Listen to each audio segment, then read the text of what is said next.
These two sky photos were taken less than an hour apart. Play Spot the Difference and you'll notice that some bright dots disappeared.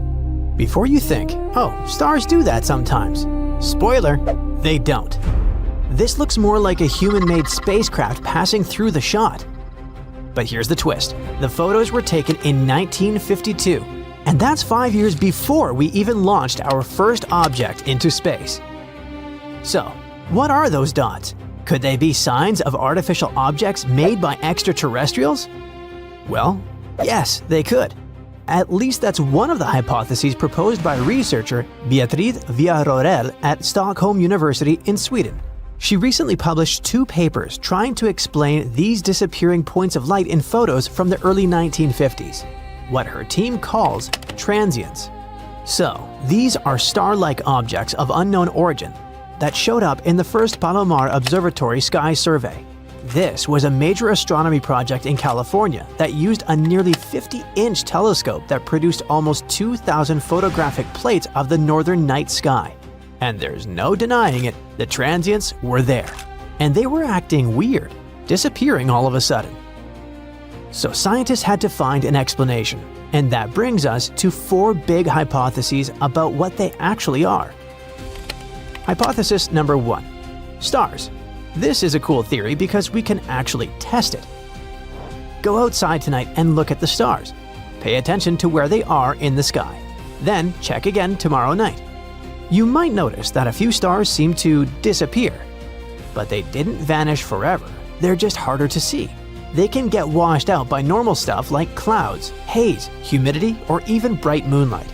All of that can hide stars from your view for a while, but they'll show up again eventually.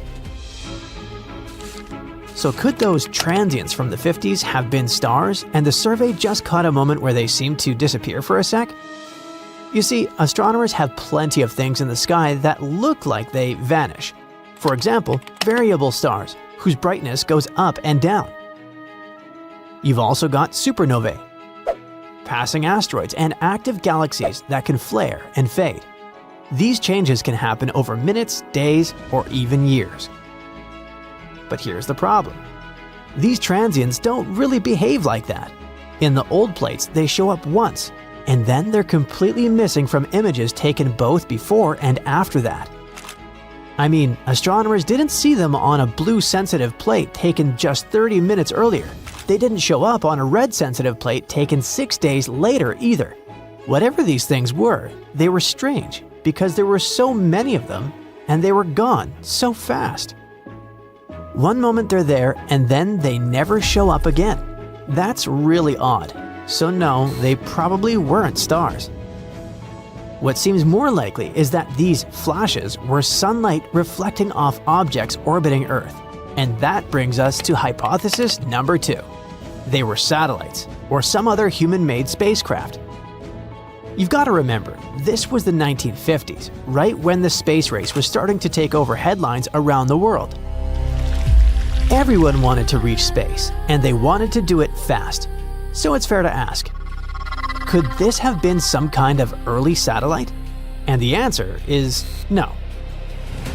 The Palomar survey plates were taken before the launch of the first artificial satellite, Sputnik, in 1957.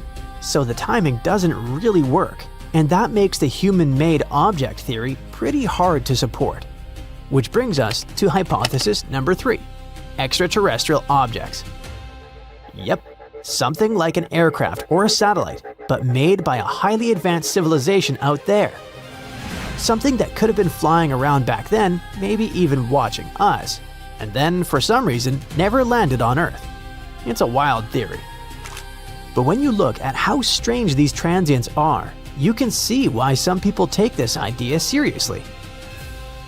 One thing I didn't tell you is that not all the bright dots were perfect little circles. Sometimes they showed up as straight lines or thin bands. Other times they looked sharp, almost star-shaped. And here's the weird part. Patterns like that can happen when light reflects off something with a flat surface. A regular space rock like an asteroid usually wouldn't have flat, manufactured-looking faces like that. So the study raises the possibility that something artificial might have been up there before humans even started launching spacecraft. And here's where it gets even stranger. These transients showed up around the same time as a bunch of old reports of strange objects in the sky. That same number in 1952, and a lot of people claimed they saw unusual flying objects over Washington, D.C. And it wasn't just one or two sightings. The U.S. Air Force recorded a total of 717 reports during that period. That's a pretty wild coincidence, but extraterrestrial tech might not be the final answer. Some scientists lean toward a fourth hypothesis: human experiments. These newer studies suggest there could be a link to things happening down on Earth. In fact, more than half of the transients showed up the day after nuclear tests. One idea is that the flashes could have been debris from those tests getting thrown high up into the atmosphere. But this theory isn't perfect either. The transients left streaks on the images during the 50-minute exposure. And for that to make sense, the debris would have to stick around and stay concentrated in roughly the same spot for about 24 hours to match what we see. That's really hard to believe, if not basically impossible. Out in space, something doesn't stay fixed over one location for a full day unless it's being actively controlled. So for now, scientists still need more evidence before this can be the main explanation. Well, it kind of feels like we're out of hypotheses, right? And now you see why these transients are still such a big mystery. But there's a group of scientists who think the explanation might be way simpler than it sounds. They think it could all come down to a bad photo. I know, that's not exactly thrilling, but hear me out. We're talking about old images from the 1950s. And you don't have to be an expert to know that back then, sky photos were nothing like what we can capture today. These images were recorded on photographic plates. Basically, they were glass plates coated with a light-sensitive layer, used long before digital cameras to capture the night sky. For their time, it was a big deal. It meant astronomers could store what they saw instead of drawing it by hand. But those plates had problems. They were sensitive, they could get damaged, and the images weren't nearly as clean as what we get with modern digital sensors. These plates can have issues like scratches and tiny defects in the light-sensitive coating. The digitizing process can also add things that weren't really supposed to be in the image. Suddenly, you're seeing a bright dot that could actually be, I don't know, saliva? It turns out humidity can leave marks on photographic plates too. And if a scientist sneezed near a plate at some point, for example, that could have left a weird trace in the image. So if someone handled them badly decades ago, that could leave odd traces in the image. And researchers point out that some of the faintest transients show up in areas of the plates that look contaminated. To completely rule out this hypothesis, they need to inspect the original plates under a microscope. The problem is, the researchers don't have access to the originals. They're working with digitized copies. Still, Villarroel isn't fully convinced it's all just image errors. She says some of these transients line up in ways that are just too unlikely to be random. So the idea now is to keep digging into this with a project called ExoProbe. The goal of the program is to build a network of telescopes that will scan the sky for quick, sudden flashes of light. And if these transients are real, we might not have to wait much longer to find out. The planets and the moons in our solar system are hiding secrets that could change our knowledge of Earth itself. Uranus stores heat we didn't expect. Mercury has been shrinking and cracking for billions of years. Jupiter's moon, Io, emits giant columns of volcanic plumes. These cosmic mysteries hint at forces and processes that could, one day, ripple through the solar system and even affect life here on our own planet. Back in 1986, Voyager 2 flew by Uranus and confused everybody.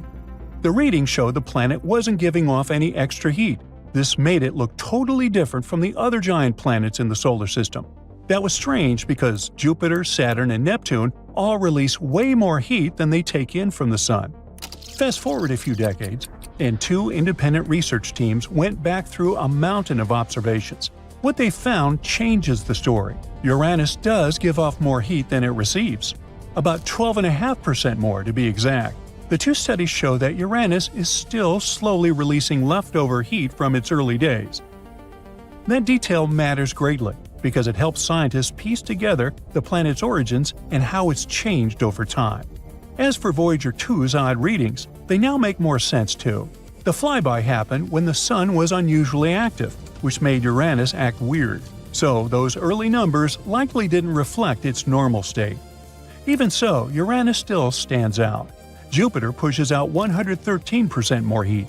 Saturn gives off 139% more, and Neptune tops them all at 162%. And since Neptune is farther away from the Sun, distance isn't the reason Uranus is cooler. Something unique is happening deep inside. Maybe the planet's structure is different, or maybe its past somehow shaped it in another way. Another weird space body in our solar system is Jupiter's moon Io. Oh, by the way, did you know that Io has a brother moon named EIE? So, through a telescope looking at Jupiter, you can sometimes see them. EIE, Io. Right next to Old MacDonald. Hey, I thought it was funny. Anyway, back in 1979, Voyager 1 zipped past Io and saw something jaw-dropping. Giant volcanic plumes were blasting straight into space. It was the first time humans had ever seen active volcanism beyond Earth.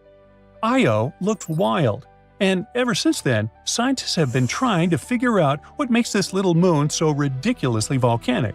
For decades, one leading idea was that Io hid a global magma ocean just under its crust. That would explain why volcanoes are scattered pretty evenly all over the surface, as if they're feeding off the same underground reservoir of molten rock. NASA's Galileo spacecraft even seemed to back this up in the 1990s and early 2000s. Its magnetometer picked up a weird magnetic signal that looked like it came from a huge electrically conductive layer, basically liquid rock. By 2011, the consensus was that Io was sitting on a magma ocean several dozen miles thick. But now that theory has been flipped on its head. NASA's Juno spacecraft has been looping around Jupiter since 2016, and in late 2023 and early 2024, it made a couple of super close flybys of Io. The main goal was to figure out what was going on inside. Juno carries a super precise radio transponder that scientists use like a stethoscope. Io's gravity field tugs on the spacecraft ever so slightly, changing the radio signal. By mapping those tiny shifts, the team can see how mass is distributed inside Io. The verdict is there's no shallow magma ocean sloshing under the crust. Otherwise, Juno would have picked up way more distortion in Io's gravity field as Jupiter's tidal pull flexed the moon. But the data showed nothing of the sort. This leaves planetary scientists with a big puzzle. If there's no magma ocean, what's powering the most volcanically active body in the solar system?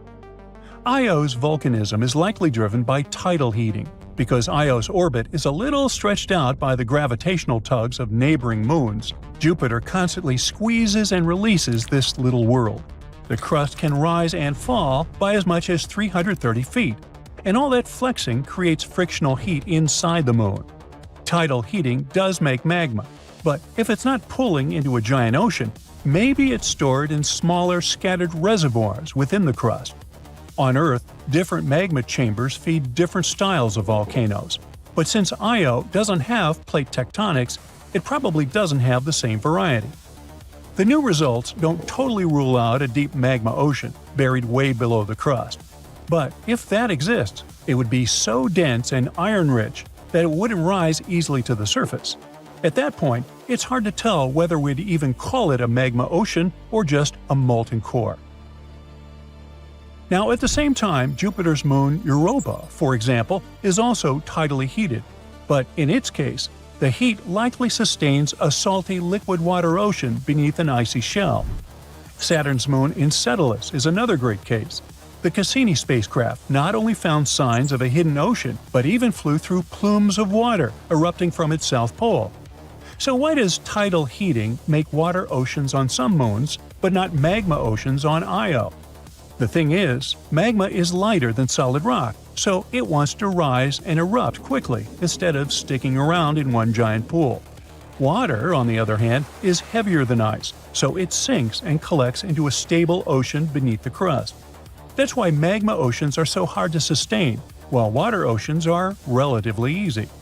In any case, even though tidal heating may not be great at making magma oceans, it's excellent at making water oceans. And since water is the key ingredient for life, moons across the solar system, Europa, Enceladus, and maybe others too, could be hiding habitable environments beneath their icy crusts.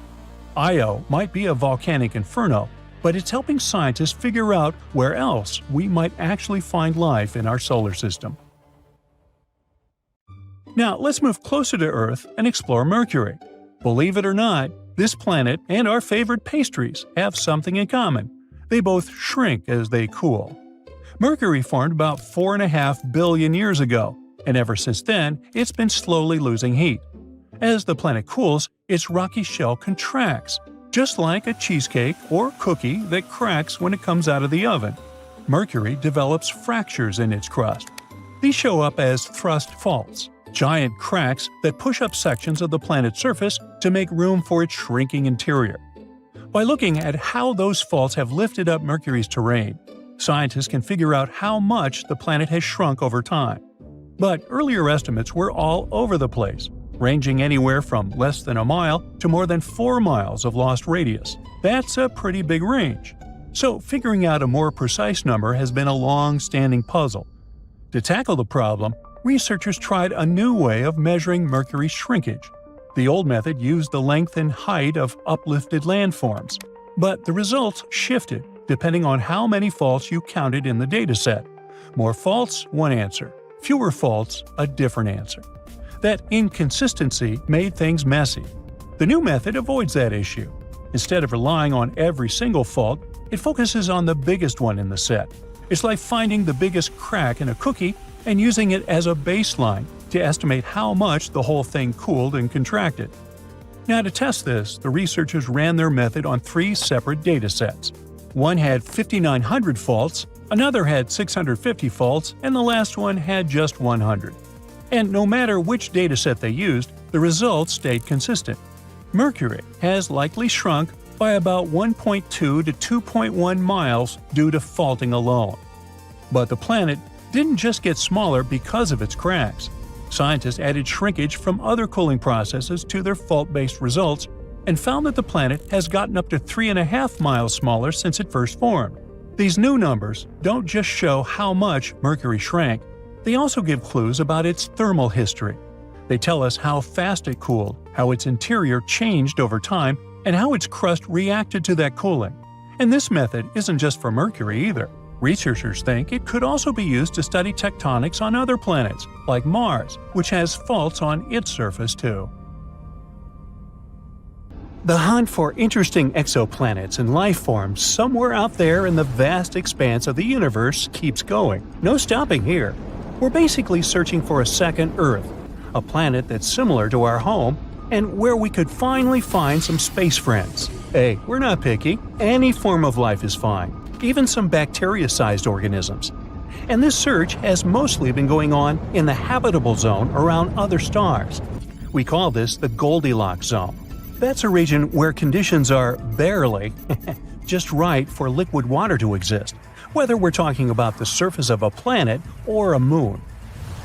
The hotter the star, the more space we get to explore, because its habitable zone spreads far away. And in terms of endless space that we yet know so little about, that's a lot of work. That's why we're fans of red dwarfs. There are hundreds of billions of stars in our galaxy, and probably around 80% of them are red dwarfs. These tiny stars are much cooler than our Sun. It means that their habitable zones are much smaller and closer to the star, so we know better where to look for planets. They're circling around their central star, and at some point, bingo, there it is. They pass in front of it and block out some of its light.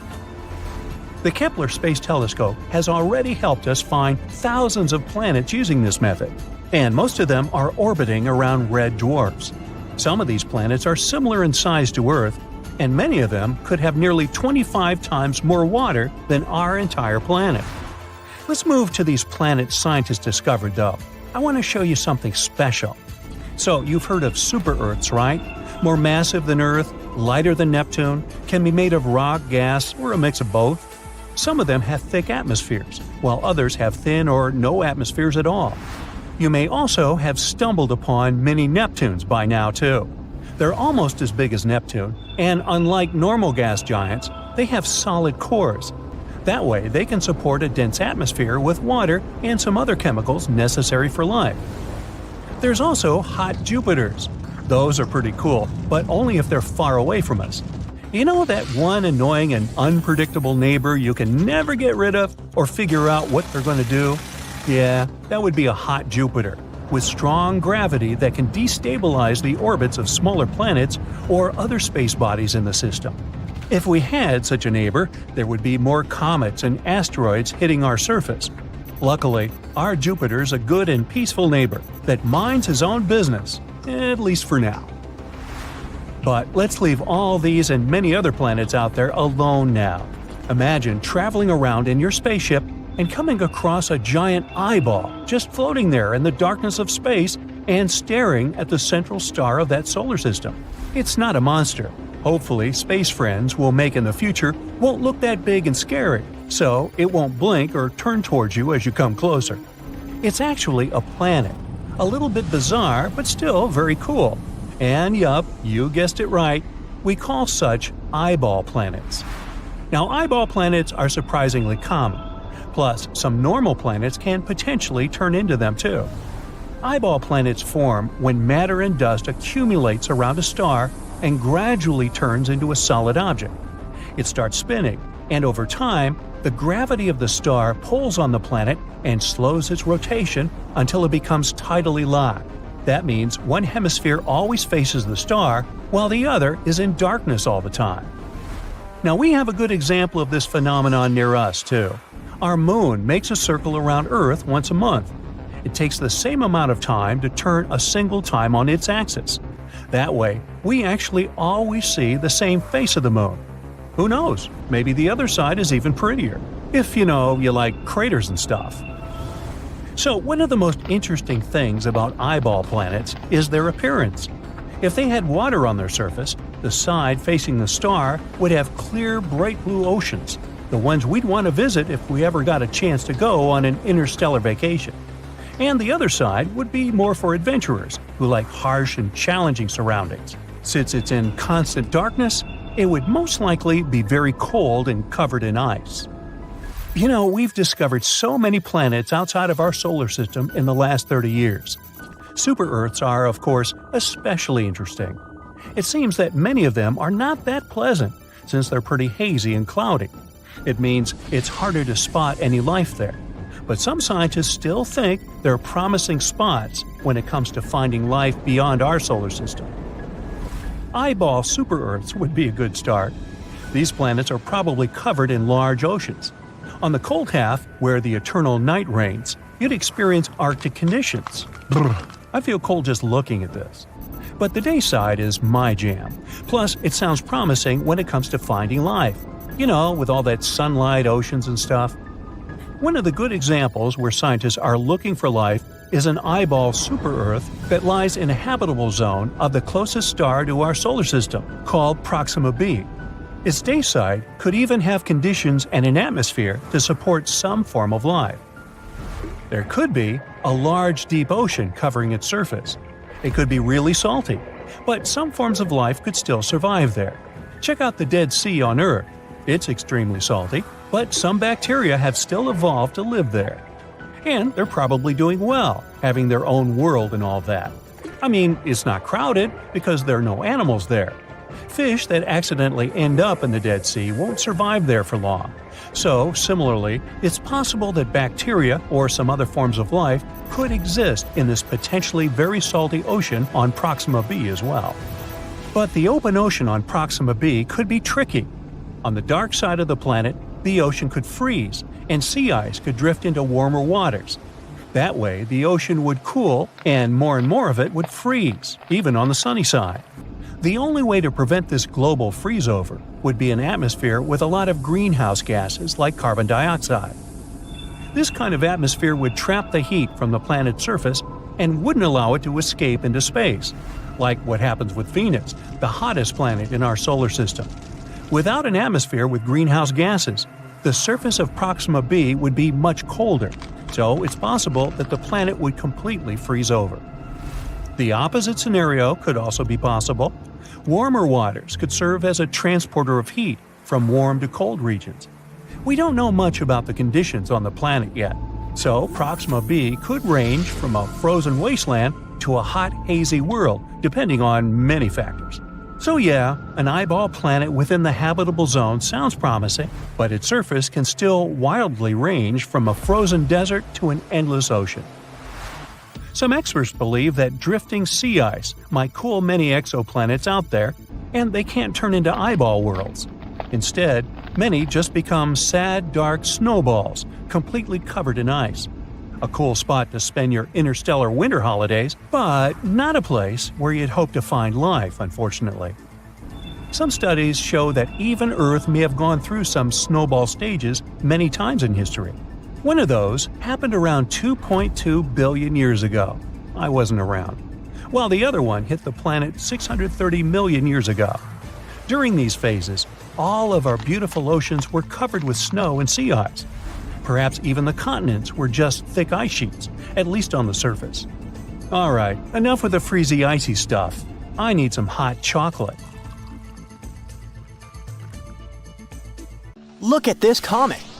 Recently, it's erupted 4 times in less than 48 hours and has become nearly 300 times brighter than normal.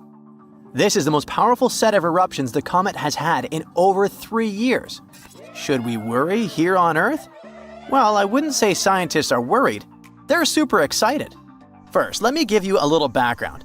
29P is what astronomers call a Centaur comet.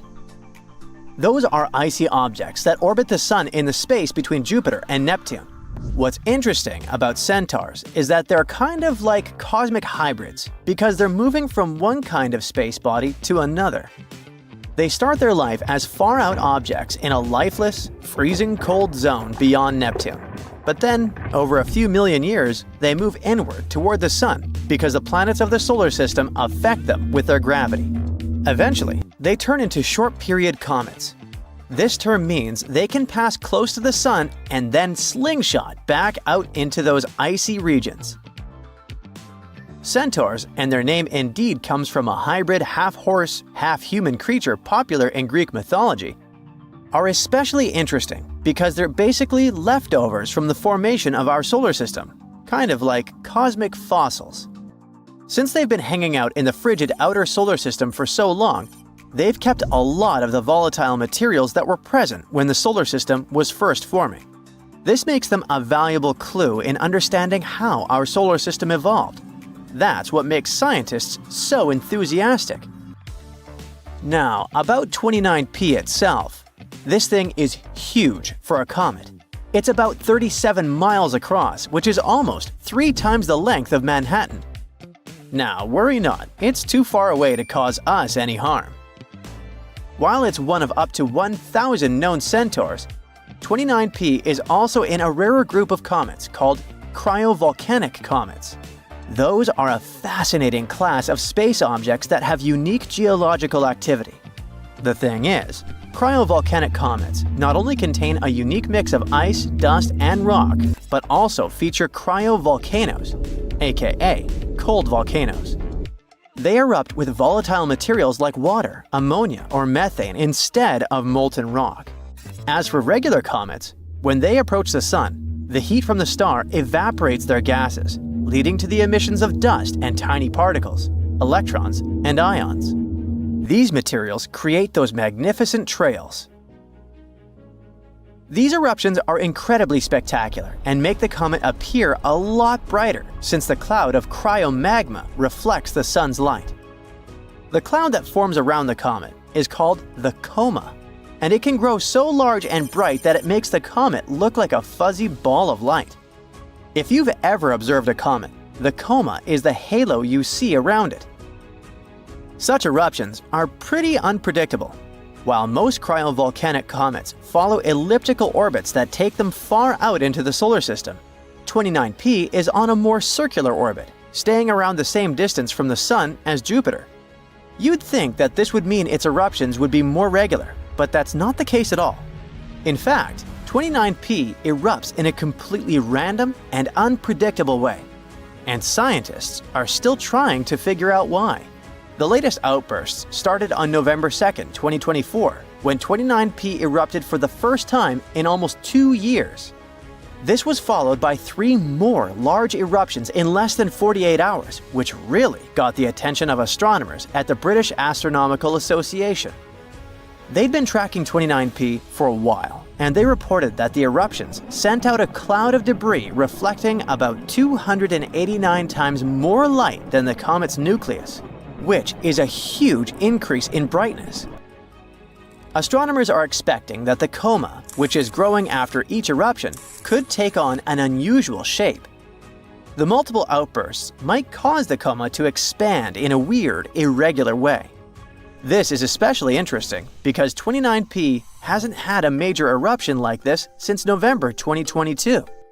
Then it threw out over 1 million tons of debris. The last time it had a massive outburst was in September 2021, when the comet had multiple eruptions in quick succession. In addition to the confusion about its eruptions, 29P is pretty different from most other comets. Most comets have elliptical orbits that take them far out into the solar system. They spend decades, centuries, or even thousands of years far from the Sun, only to erupt when they get close. But 29P doesn't do that. No. It orbits the Sun once every 15 years and stays at about the same distance as Jupiter. This strange behavior makes astronomers even more eager to figure out what's going on with it. Another cool thing about 29P is that it doesn't ever get close enough to the Sun to grow a tail like other famous comets, such as the once-in-a-century comet Tsuchinshan Atlas, which has recently made headlines. It passed the closest to Earth in 80,000 years. NASA's James Webb Space Telescope has been keeping an eye on 29P, helping solve some of the mysteries about the comet. And it has recently made another groundbreaking discovery. It has detected jets of CO2, good old carbon dioxide, coming from the comet. This was the first ever detection of CO2 jets on this particular comet. Webb has also discovered a jet of carbon monoxide coming from the comet. It can tell us a lot about the composition of the comet and its outbursts. What's especially interesting is that the jets seem to come from different parts of 29P's nucleus. Even though Webb can't actually figure out the nucleus itself because it's too small to see in detail, the jets coming from different locations on the comet's surface suggest that the nucleus may be made up of multiple objects. These objects might have different compositions, and it's possible that the nucleus is more of a composite body made up of smaller chunks that came together over time. Strangely, astronomers haven't detected any water vapor in the comet's atmosphere. That's unusual because the atmospheres of most comets often contain water. Our comet might lack water vapor due to the extremely cold temperatures on its surface. It could prevent water from evaporating or vaporizing. 29P isn't the only thing that Webb is studying. The telescope has also been making some big discoveries about galaxies far, far away. For example, Webb has recently spotted a galaxy with a pretty complicated name which appeared about 1 billion years after the Big Bang. What's super weird about this galaxy is that the gas in it is shining brighter than the stars, which is really rare. This could be a missing link phase in the evolution of galaxies, something that could help astronomers understand how galaxies transitioned from the very first stars, called population 3 stars, to the types of galaxies we see today.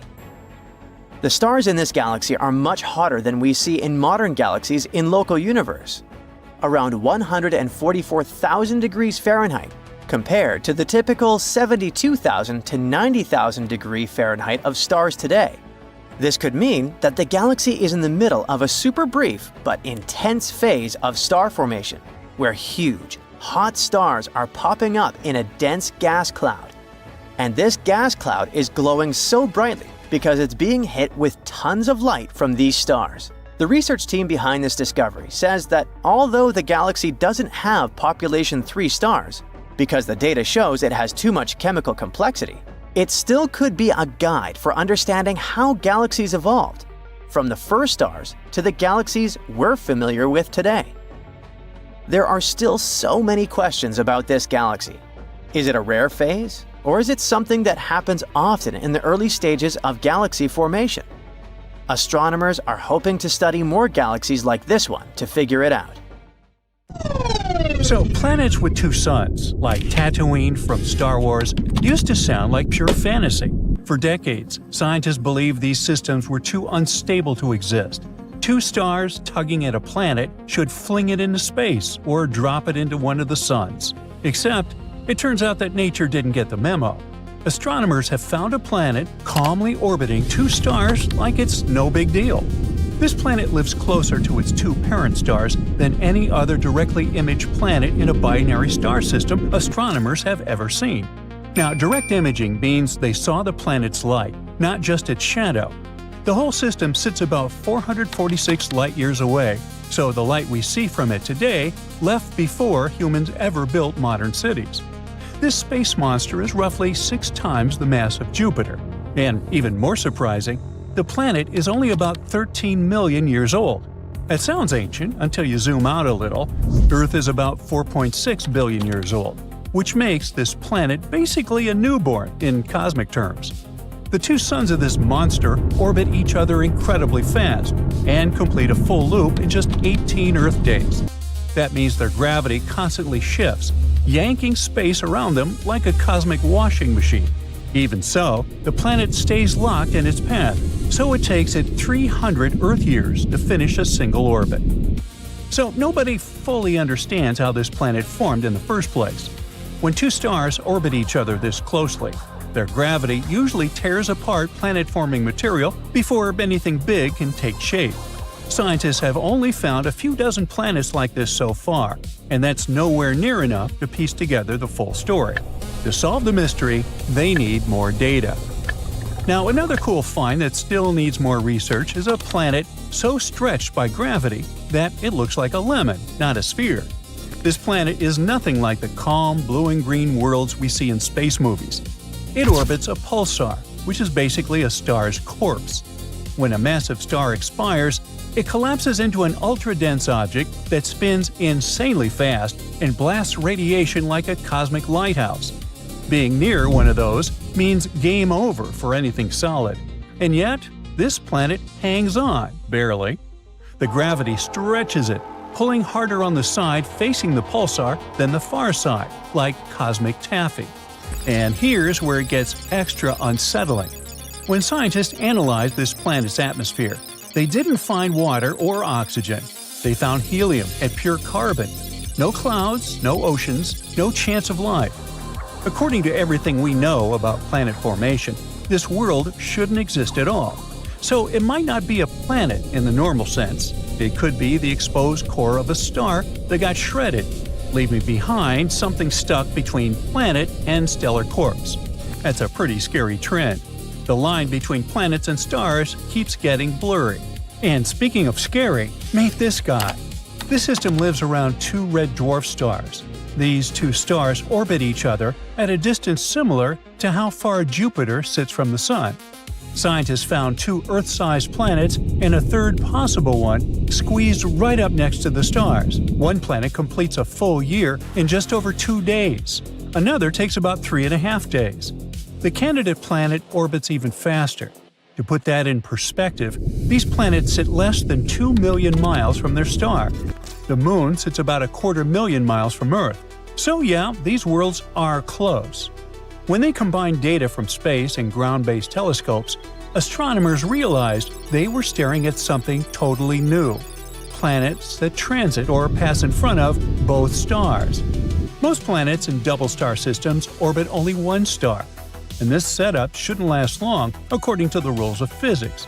But these planets exist anyway, calmly breaking the rules.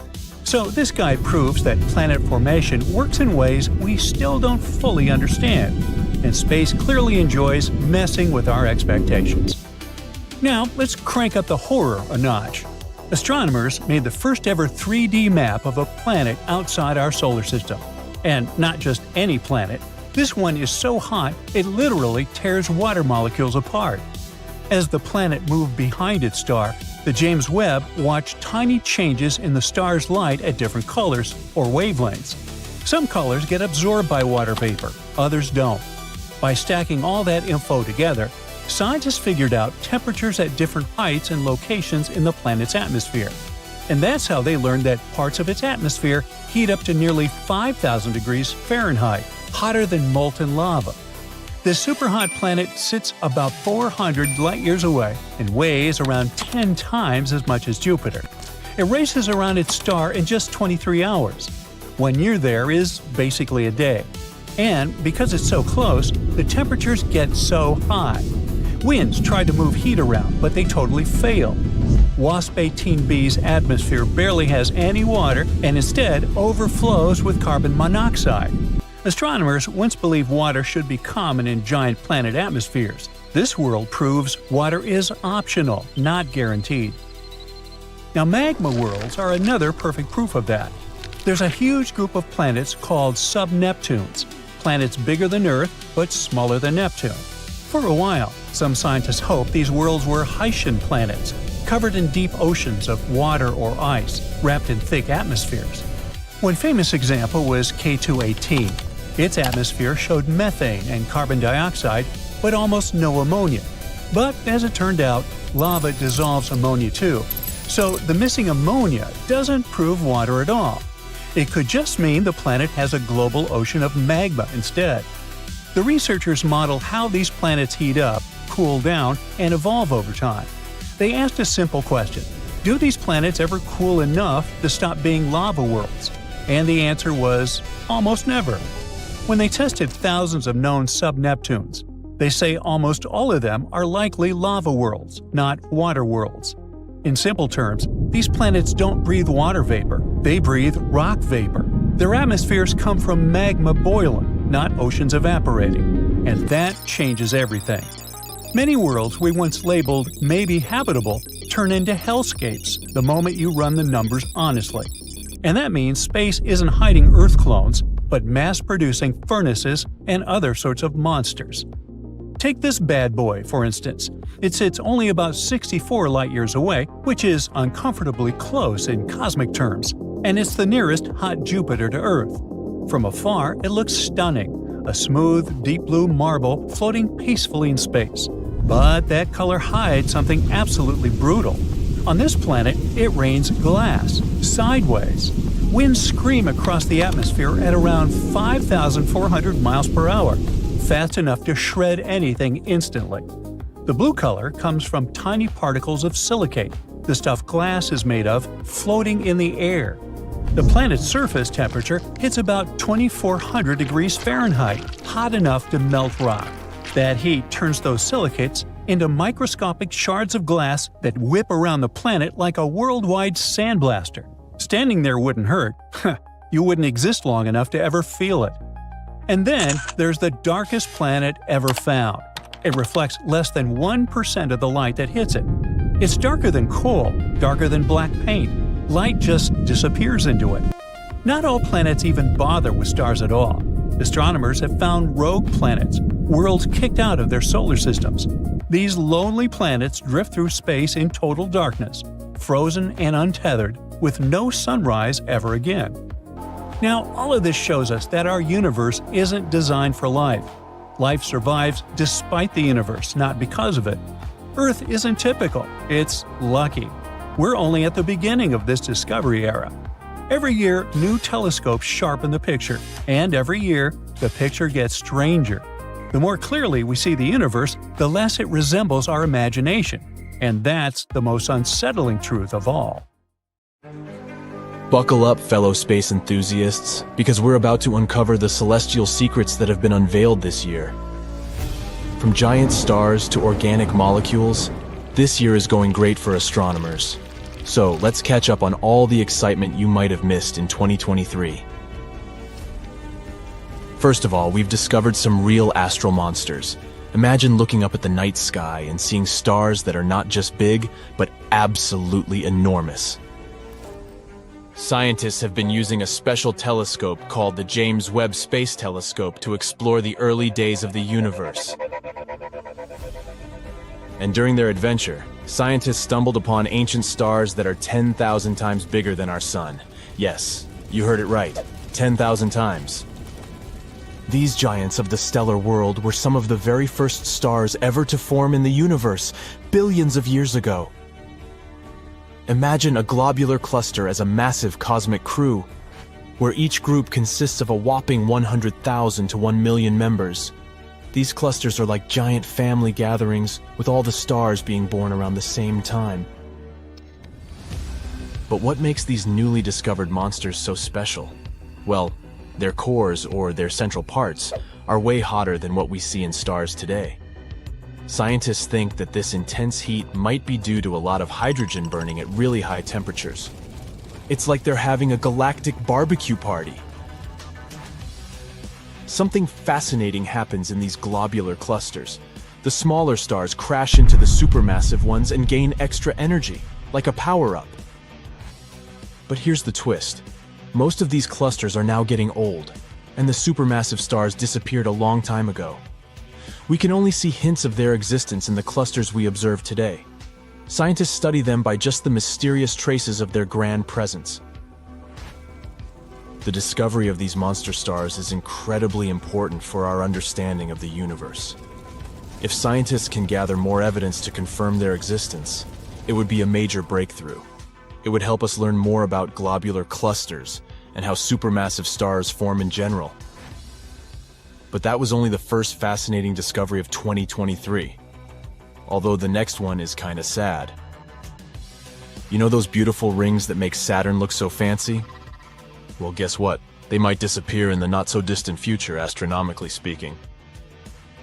NASA's Cassini mission, which explored Saturn from 2004 to 2017, gathered some fascinating data about the rings. During Cassini's grand finale, when it did some cool maneuvers between Saturn, scientists noticed something surprising. The rings were losing a lot of mass every second. Tons of it. That means this magnificent halo will only stick around for a few 100 million more years, at most. That may seem like a long time for humans, but in the grand scheme of the universe, it's just a blink of an eye. The important thing is that we've learned that huge rings like Saturn's don't last forever. They eventually fade away. Oh, well, at least you and I personally won't catch this moment. Scientists have a fun theory about what will happen when Saturn's rings disappear. They think that the other ice and gas giants in our solar system, like Uranus and Jupiter, might have once had massive rings too. But over time, those rings wore down and became more like the thin, wispy bands of asteroids like what Uranus has now. Saturn's rings are mostly made of ice, but they also have a sprinkling of rocky dust. This dust comes from asteroids and teeny tiny meteoroids crashing into the celestial objects and breaking apart. It's like a snowstorm of icy particles and space debris. The research also revealed that Saturn's rings appeared long after the planet itself formed. They were still forming when dinosaurs roamed the Earth.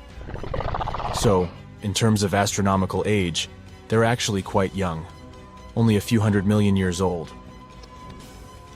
This discovery has got scientists all excited because it means something dramatic happened in Saturn's past to create this stunning icy disk. But this is a mystery waiting to be solved. Scientists want to figure out what exactly caused the rings to form and why they have such a breathtaking structure. Let's hope they'll figure it out. But moving on to something more optimistic, we have another exciting space news. Recently, scientists have been studying one of the most distant galaxies in the universe, and they found something amazing: organic molecules. The galaxy in question has a long name, SPT 041847. It's over 12 billion light-years away from our little blue planet. Can you even imagine that distance? It's the farthest galaxy ever known, where complex organic molecules have been found. That's why looking at this galaxy is like looking at something from when the universe was just a baby. We have no idea what this galaxy looks like now. The light that has reached us is what it looked like when the universe was only 1.5 billion years old. Imagine being able to see things from so far in the past. So what they found is something with a very complicated name. A polycyclic aromatic hydrocarbon molecule, or simply PAH molecule. You might be wondering, what in the world is that? Well, guess what? You can actually find these molecules right here on our planet. They can be in things like the smoke from car engines or even forest fires. PAH molecules are made up of chains of carbon atoms. And here's the super cool part. They're considered the basic building blocks for life. Imagine that. Life's building blocks. Those tiny carbon chains being discovered in a galaxy that's so far away. That's like finding a needle in a haystack. They also found out that gas floating around in that galaxy is filled with heavy elements. That's a big deal because it suggests that many stars have come and gone there, creating all these amazing elements. This means that this galaxy can be potentially rich in many other elements too. This discovery opens up a world of possibilities and raises so many exciting questions. How did these molecules form in a galaxy so distant? And since we're looking into the past, what could have happened to these organic molecules during this time? Could they have evolved into life? We're only scratching the surface of the incredible things waiting to be uncovered. By the way, if it's so far, how did scientists even manage to discover something like that? Well, they had the instrument called the James Webb Space Telescope. This fancy telescope was recently launched and has superpowers when it comes to observing the universe. So when the scientists were studying this faraway galaxy, they had a little problem. The light coming from those distant objects was so faint that it was hard to see or detect. But guess what? They had a brilliant idea to solve this. They used something called gravitational lensing, which is like a special power of nature's magnifying glass. Imagine two galaxies lining up perfectly, just like in a photo shoot.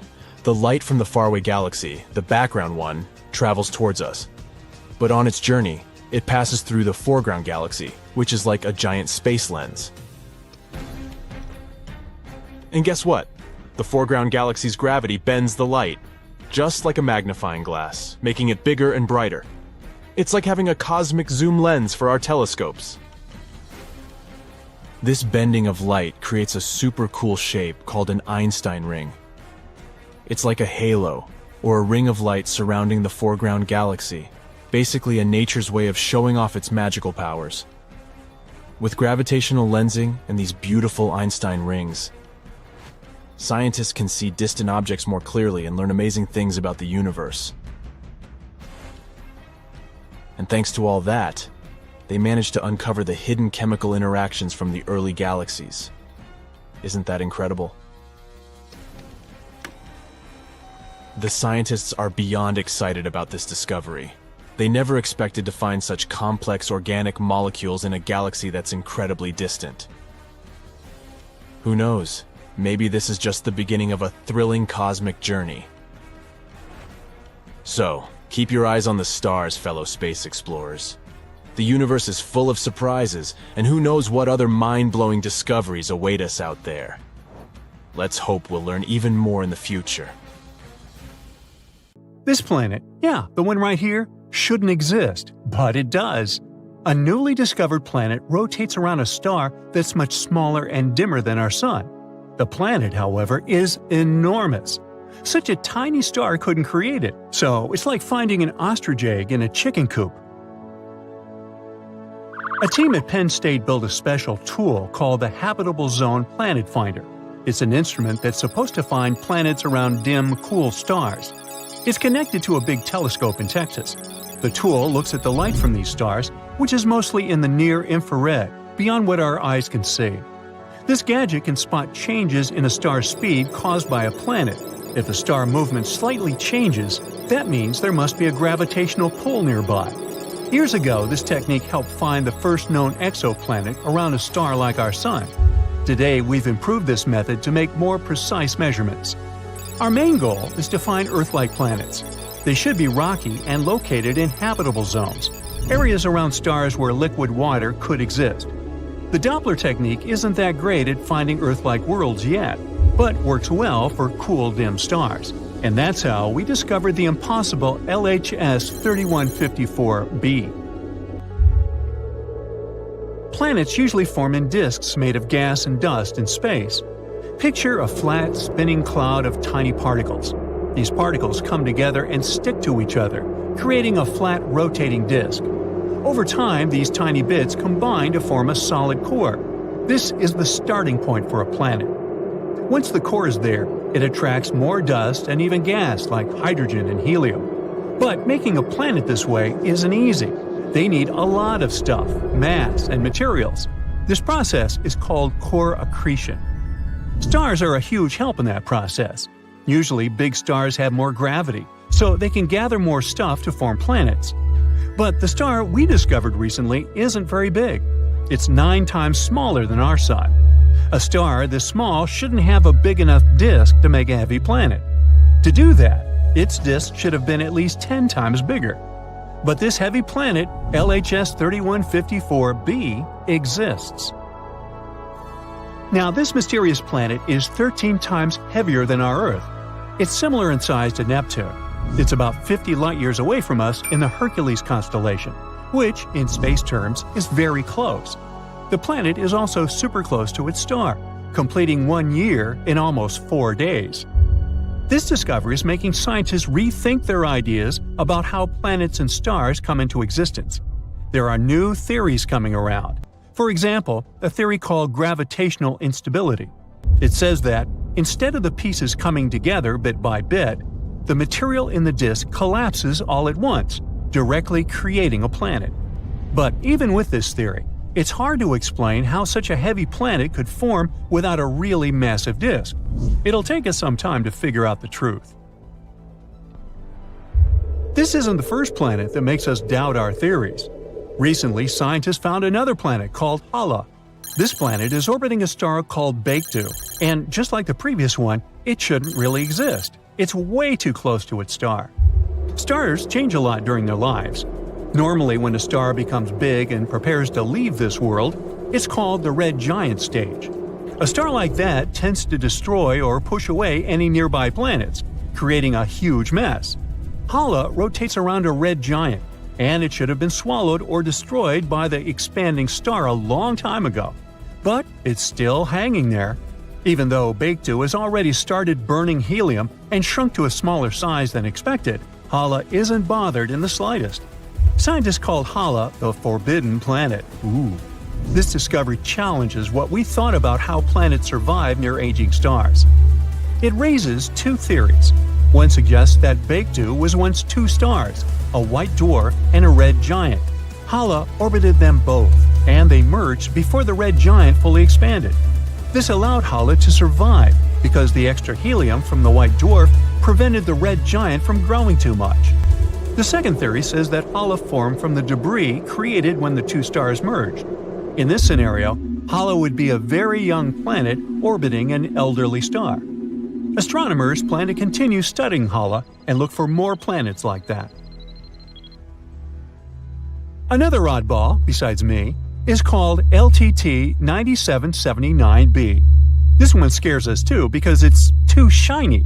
The planet reflects 80% of the light from its star.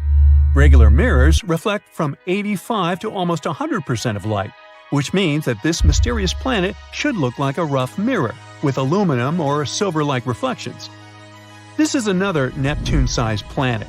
It's located 268 light-years from us and was discovered by NASA's TESS spacecraft. It completes a full rotation around its star in just 19 hours. It's so close to its star that it's scorching hot, reaching temperatures over 3,600 degrees Fahrenheit. Normally, planets this close lose their atmosphere and turn into bare rocks. But this one breaks the rules again. Now this time, we know the secret of its survival. It's because of the planet's shiny metallic clouds, which are made of glass and titanium salt. These clouds rain titanium onto its hot surface. They also reflect a lot of the light, preventing the planet from getting too hot and losing its atmosphere. It's like having a mirror shield. This planet's size also surprised scientists. It's way bigger than Earth. Other planets this close to their stars are either much bigger gas giants or small rocky planets. This planet is a smaller gas giant, and scientists didn't expect it to exist so close to its star. This is the shiniest planet ever found, even shinier than Venus. But despite its cool appearance, it's probably not a friendly place for life because of its extreme temperatures and strange metallic rain. And our final rule breaker is a planet called WASP 107b. Scientists discovered it using the James Webb Space Telescope. It's located around 208 light-years from us in the Virgo constellation. It's also fast and completes an orbit around its star in just 6 days. This is a super-Neptune exoplanet. It's similar to Jupiter in some ways, including the same size and scorching hot temperatures. But the main difference is that it's much lighter, weaker, and less dense. This is the least dense planet we've discovered so far. After researching some more, we also found that it has a tail. The helium on the planet extends beyond the transit egress.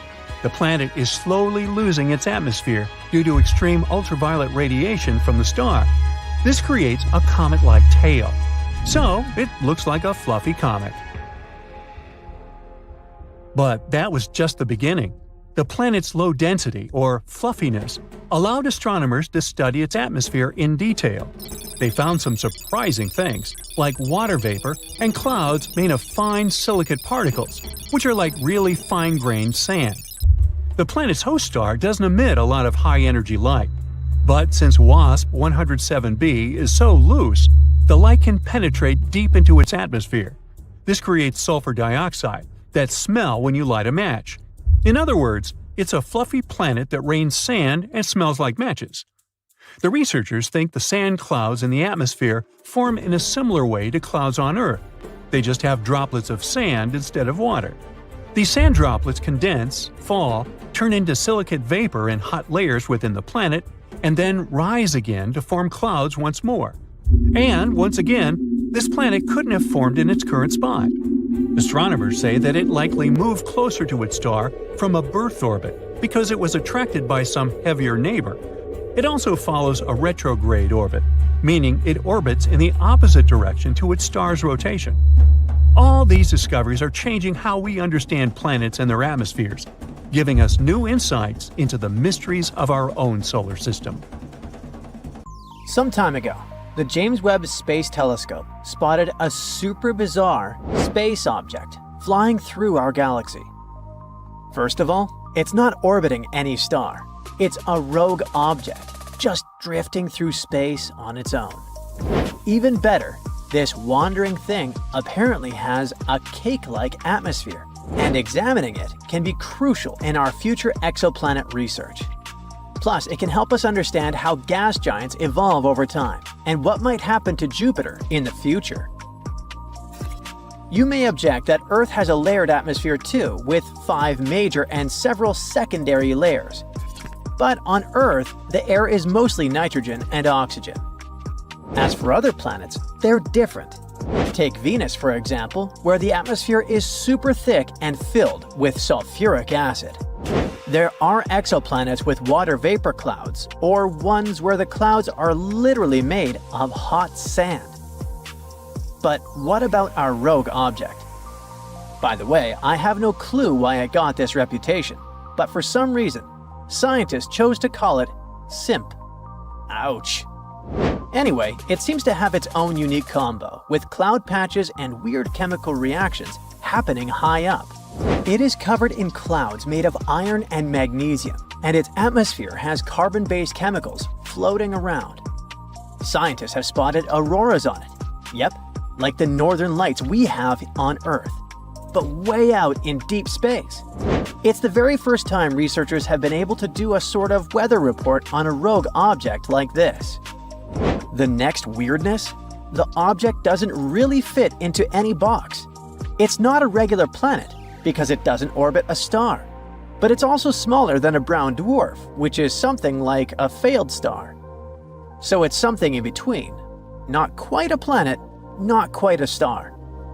And while it's not dangerous in the we're all doomed kind of way, scientists say rogue objects like this could actually mess things up pretty seriously if they wandered too close to a solar system. Their gravity might throw off the orbits of planets, which could lead to instability or even space collisions. So yeah, while our rogue friend is not a threat right now, it might become one in the future. Now, this rogue object has some crazy stuff going on. First off, its day is only 2.4 hours long. Like, imagine the sun rising and setting in that time. That's real fast. It's also hanging out about 20 light-years away in the Carina Nebula, which isn't super far in space terms. Another thing that makes this guy special is the fact that it's the brightest free-floating object of its kind that we can see from the northern hemisphere. And since it's just drifting in space without a nearby star messing with our view, it's been directly photographed by telescopes, like NASA's Spitzer. That's actually super rare for stuff this faint and far. When scientists checked it out in infrared, aka heat vision, they noticed that the atmosphere of this rogue object was acting weird, like it kept changing, sometimes more heat, sometimes less. Something funky was going on, but what exactly? So, in July 2023, one team of scientists used the James Webb Space Telescope to dig deeper. They pointed it at SIMP and gathered a ton of data, around 6,000 measurements in just a few hours. First, they looked at shortwave radiation, which is kind of like high-energy heat, and then they did the same with longer waves a few hours later. They discovered that the brightness changed differently depending on the wavelength. Some parts of the atmosphere got brighter, some dimmer, and some didn't change at all. It was all over the place, but they noticed a pattern. All the changes fell into 3 groups. Each group had its own vibe, like its own little signature of what was going on in the atmosphere. And it turned out that the mysterious object wasn't just floating alone in space. It was super dynamic, with layers of clouds and gases doing their own thing. It could mean 3 different things were going on in the atmosphere. To figure out what exactly was behind all this, they built models of the rogue object's atmosphere. Apparently, the first group of curves likely came from low clouds made of iron. Yeah, iron, like actual metal clouds. The second group seemed to come from higher clouds made of this mineral called forsterite, which is basically a magnesium-rich crystal. And it looks like these cloud layers aren't smooth, they're patchy. That patchiness could explain why the light coming from them keeps changing so much. As for the third group of light patterns, they weren't coming from clouds at all. The light seemed to be coming from way above the clouds, from what they think are hotspots in the atmosphere. These hotspots are probably connected to radio auroras, kind of like Earth's northern lights, but happening in the radio part of the light spectrum instead of visible light. But even after all that modeling, there were still some mysteries left. Like, the first group of curves was all over the place, more than they expected. So they think it might be because of carbon-based gases like carbon monoxide floating around. They might absorb certain types of light at random times.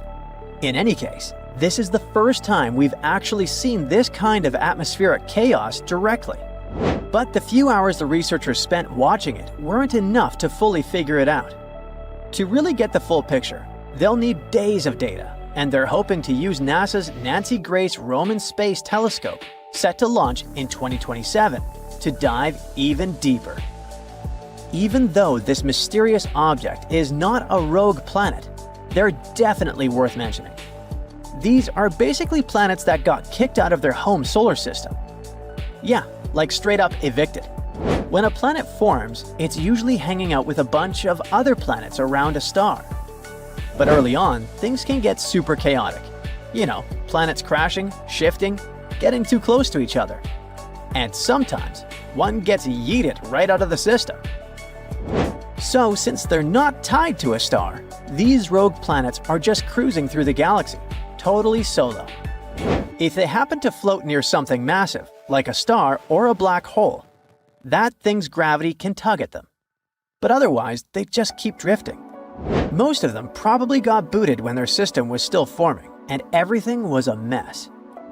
But according to a NASA scientist, even mature systems can throw a planet out if the orbit gets too weird or something big knocks into them. Now, the next planet we gotta discuss isn't rogue. It has a parent star and all. But there's another cool thing about it. It's still a baby in the middle of forming, and it's pretty rare to catch in action. The baby is already about 3 times the size of Jupiter, the largest planet in the solar system. It's part of a system about 400 light-years away. It's been growing for about 5 million years, munching on gas and dust from the disk around its star, kinda like a cosmic buffet. But the thing is, when astronomers checked out the chemicals in the planet's atmosphere using a big telescope in Hawaii, things didn't add up. They were specifically looking at carbon monoxide and water, which can help figure out how much carbon and oxygen is floating around in that atmosphere. Turns out, the planet's chemical mix doesn't quite match the stuff in the disk it's forming from. That's a big deal because it goes against what scientists thought they knew about how planets are supposed to form. Basically, it's saying, hey, your fancy models might be a bit too simple. Planets are supposed to form by clumps of gas and dust crashing into each other and sticking together. Over time, they build up into full-blown planets. If that's true, then planets and their surrounding gas should have the same kind of stuff in them, chemically speaking. But PDS-70b is doing its own thing. So the scientists came up with 2 ideas to explain what was going on. It might be forming from solid stuff, like dust and ice, not just the gas in the disk. That solid material has carbon and oxygen trapped inside. So, by the time it melts and goes into the planet, it's already changed the chemistry. Or the gas in the disk got more carbon after the planet already formed. Luckily, there's another planet in the same system, PDS-70c, and scientists are hoping that by checking it out too, they'll be able to figure out the truth. Earth. Home. The third blue rock from the Sun, the only known planet where life can thrive. We have around 78% nitrogen, 21% oxygen, and 1% argon, water vapor, and carbon dioxide, give or take. The perfect balance to support our respiration. The troposphere is the lowest and densest part of Earth's atmosphere, 5 to 9 miles thick. It's the part of the atmosphere that keeps changing our weather. For any life to exist, we would need this atmosphere and the same combination of gases to breathe. If all the planets in our solar system were combined to become a mega-Earth, then humans wouldn't have evolved the way we are today, and we'd have a very different planet. If we take the landscape of Mars, we'll only have solid land without large bodies of water. Earth is the only planet in our solar system with bodies of water. One of the first wonders to see will be Olympus Mons, the largest volcano in the solar system. It towers Mount Everest by a long shot at 78,000 feet above the ground. Velis Marineris is a group of canyons that make the Grand Canyon in the U.S. feel like a average one. This wonder stretches for almost 2,500 miles and goes more than 4 miles deep. On top of these epic terrains, there's plenty of other grand-scale locations on Mars that are way bigger than the ones on Earth. The planet might be as large as Jupiter. If the Earth were the size of a grape, then Jupiter would be the size of a basketball. We'd have the size of Jupiter and the rings of Saturn floating around us. The rings may seem like some large chunks of rock in the air, but they're actually ice particles and chunks of iced rocks. They range from the size of pebbles to car-sized ones. Saturn's rings are supported by the unique gravity in the region. With a lot of these ice rocks floating in the sky, there won't be much sunlight entering the planet, which means the planet will always be colder than usual. Not to mention the many moons it has. Our megaplanet could also have many moons circling above us, contributing to the tidal waves.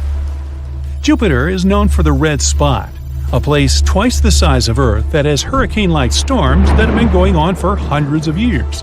The people of Mega-Earth will settle far away from it.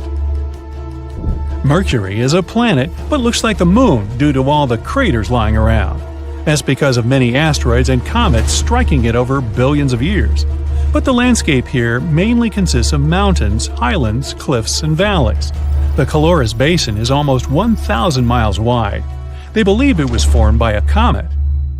The deserts on Earth are mainly hot and consist of dunes of sand, but they also have flat plains and small hills. The largest desert in the world is the whole Antarctic continent. Mercury has no atmosphere to trap any heat, so it gets really hot when the sun is facing it and freezing cold when the planet turns away from it. On this combined mega-Earth, the desert will most likely have a similar landscape to that of Mercury. The animals living here will probably be something like giant scorpions and desert snakes that soak in some sun during the day and go out hunting at night. But the soaring day temperatures would melt anyone walking. And even though Mercury is the closest planet to the Sun, it's not the hottest. Venus has temperatures of nearly 900 degrees Fahrenheit. Scientists believe that the lands here are flat because of the extreme temperatures, but it's not all flat, with some volcanoes and highland areas.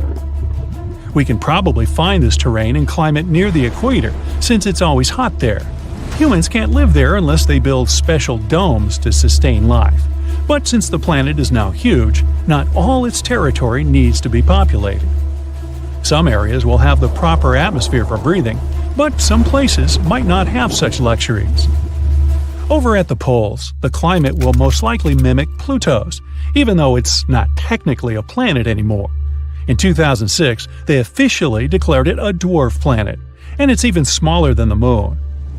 There's not much known about this little mini floating rock, except that it's composed of around 70% rock and 30% ice. Scientists believe that a part of its surface is covered in frozen nitrogen, solid methane, and carbon dioxide. Since the megaplanet is huge, gravity might be quite strong here. Jupiter's gravity is enough to double your weight. Humans will most likely be really tall and mega-sized to match the big planet. Even the oceans will be huge.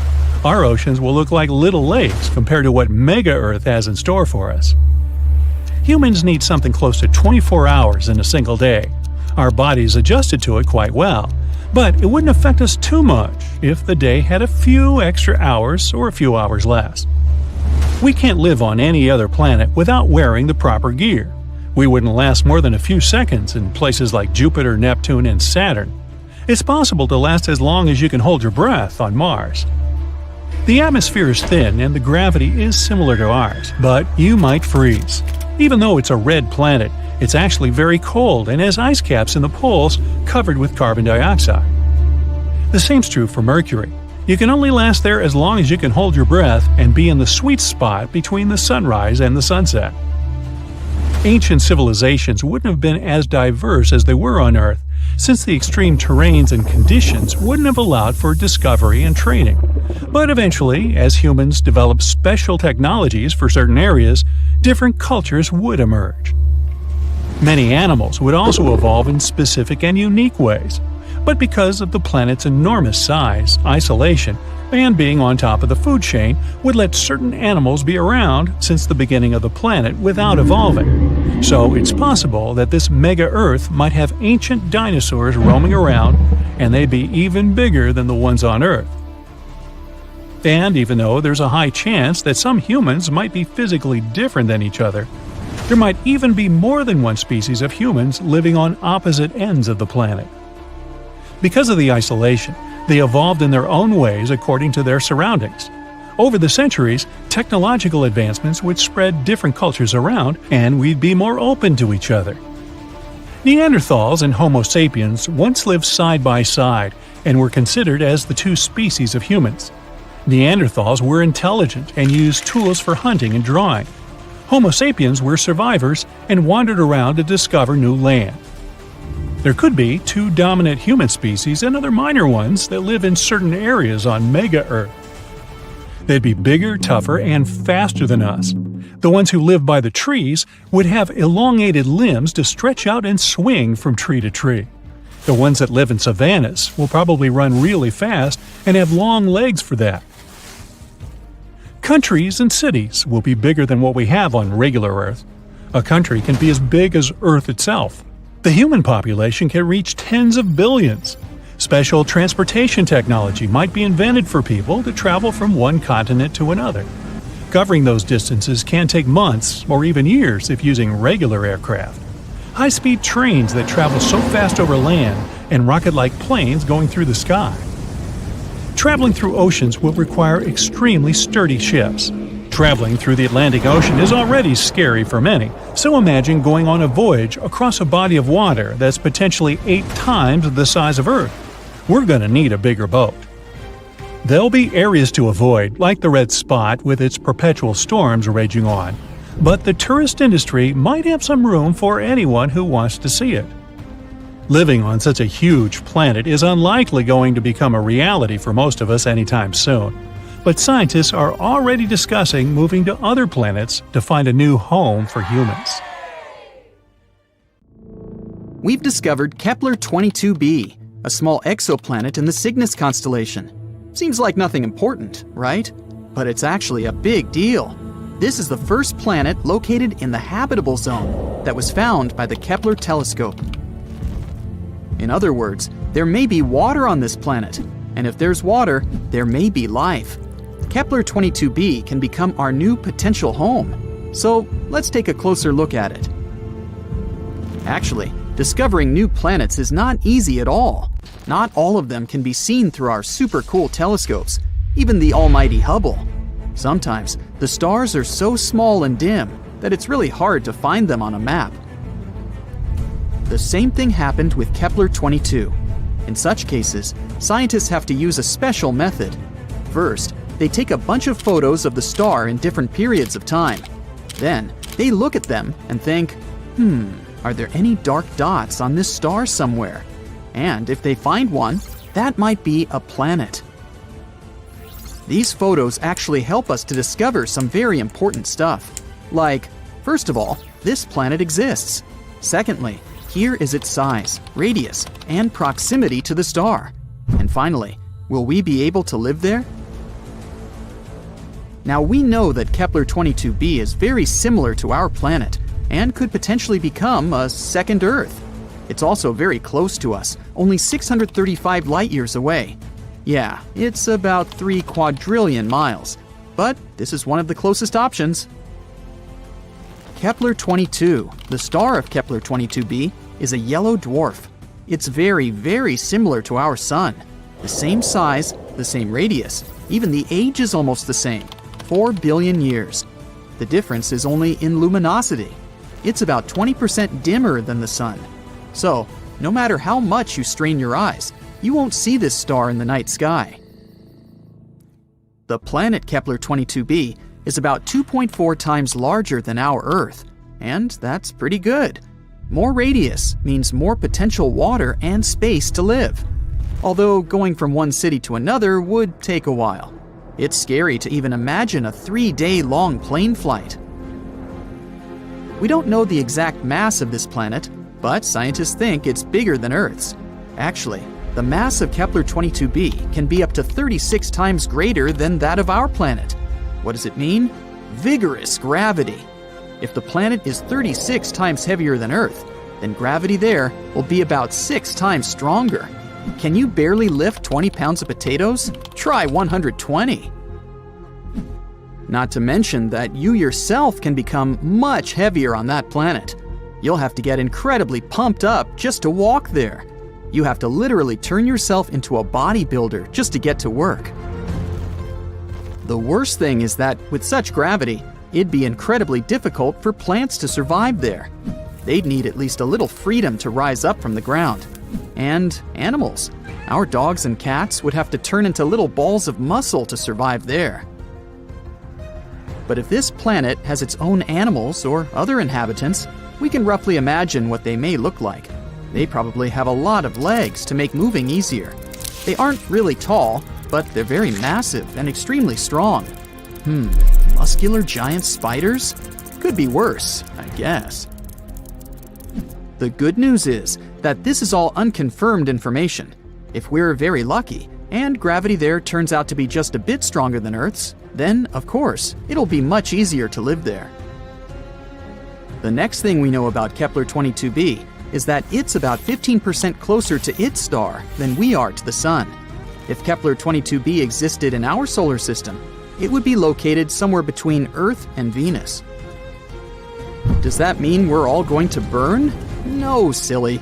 As I mentioned before, the star Kepler 22 is pretty cold, just some 10,000 degrees Fahrenheit. And that's why we can assume that the temperatures on Kepler 22b will be about the same as we have on Earth.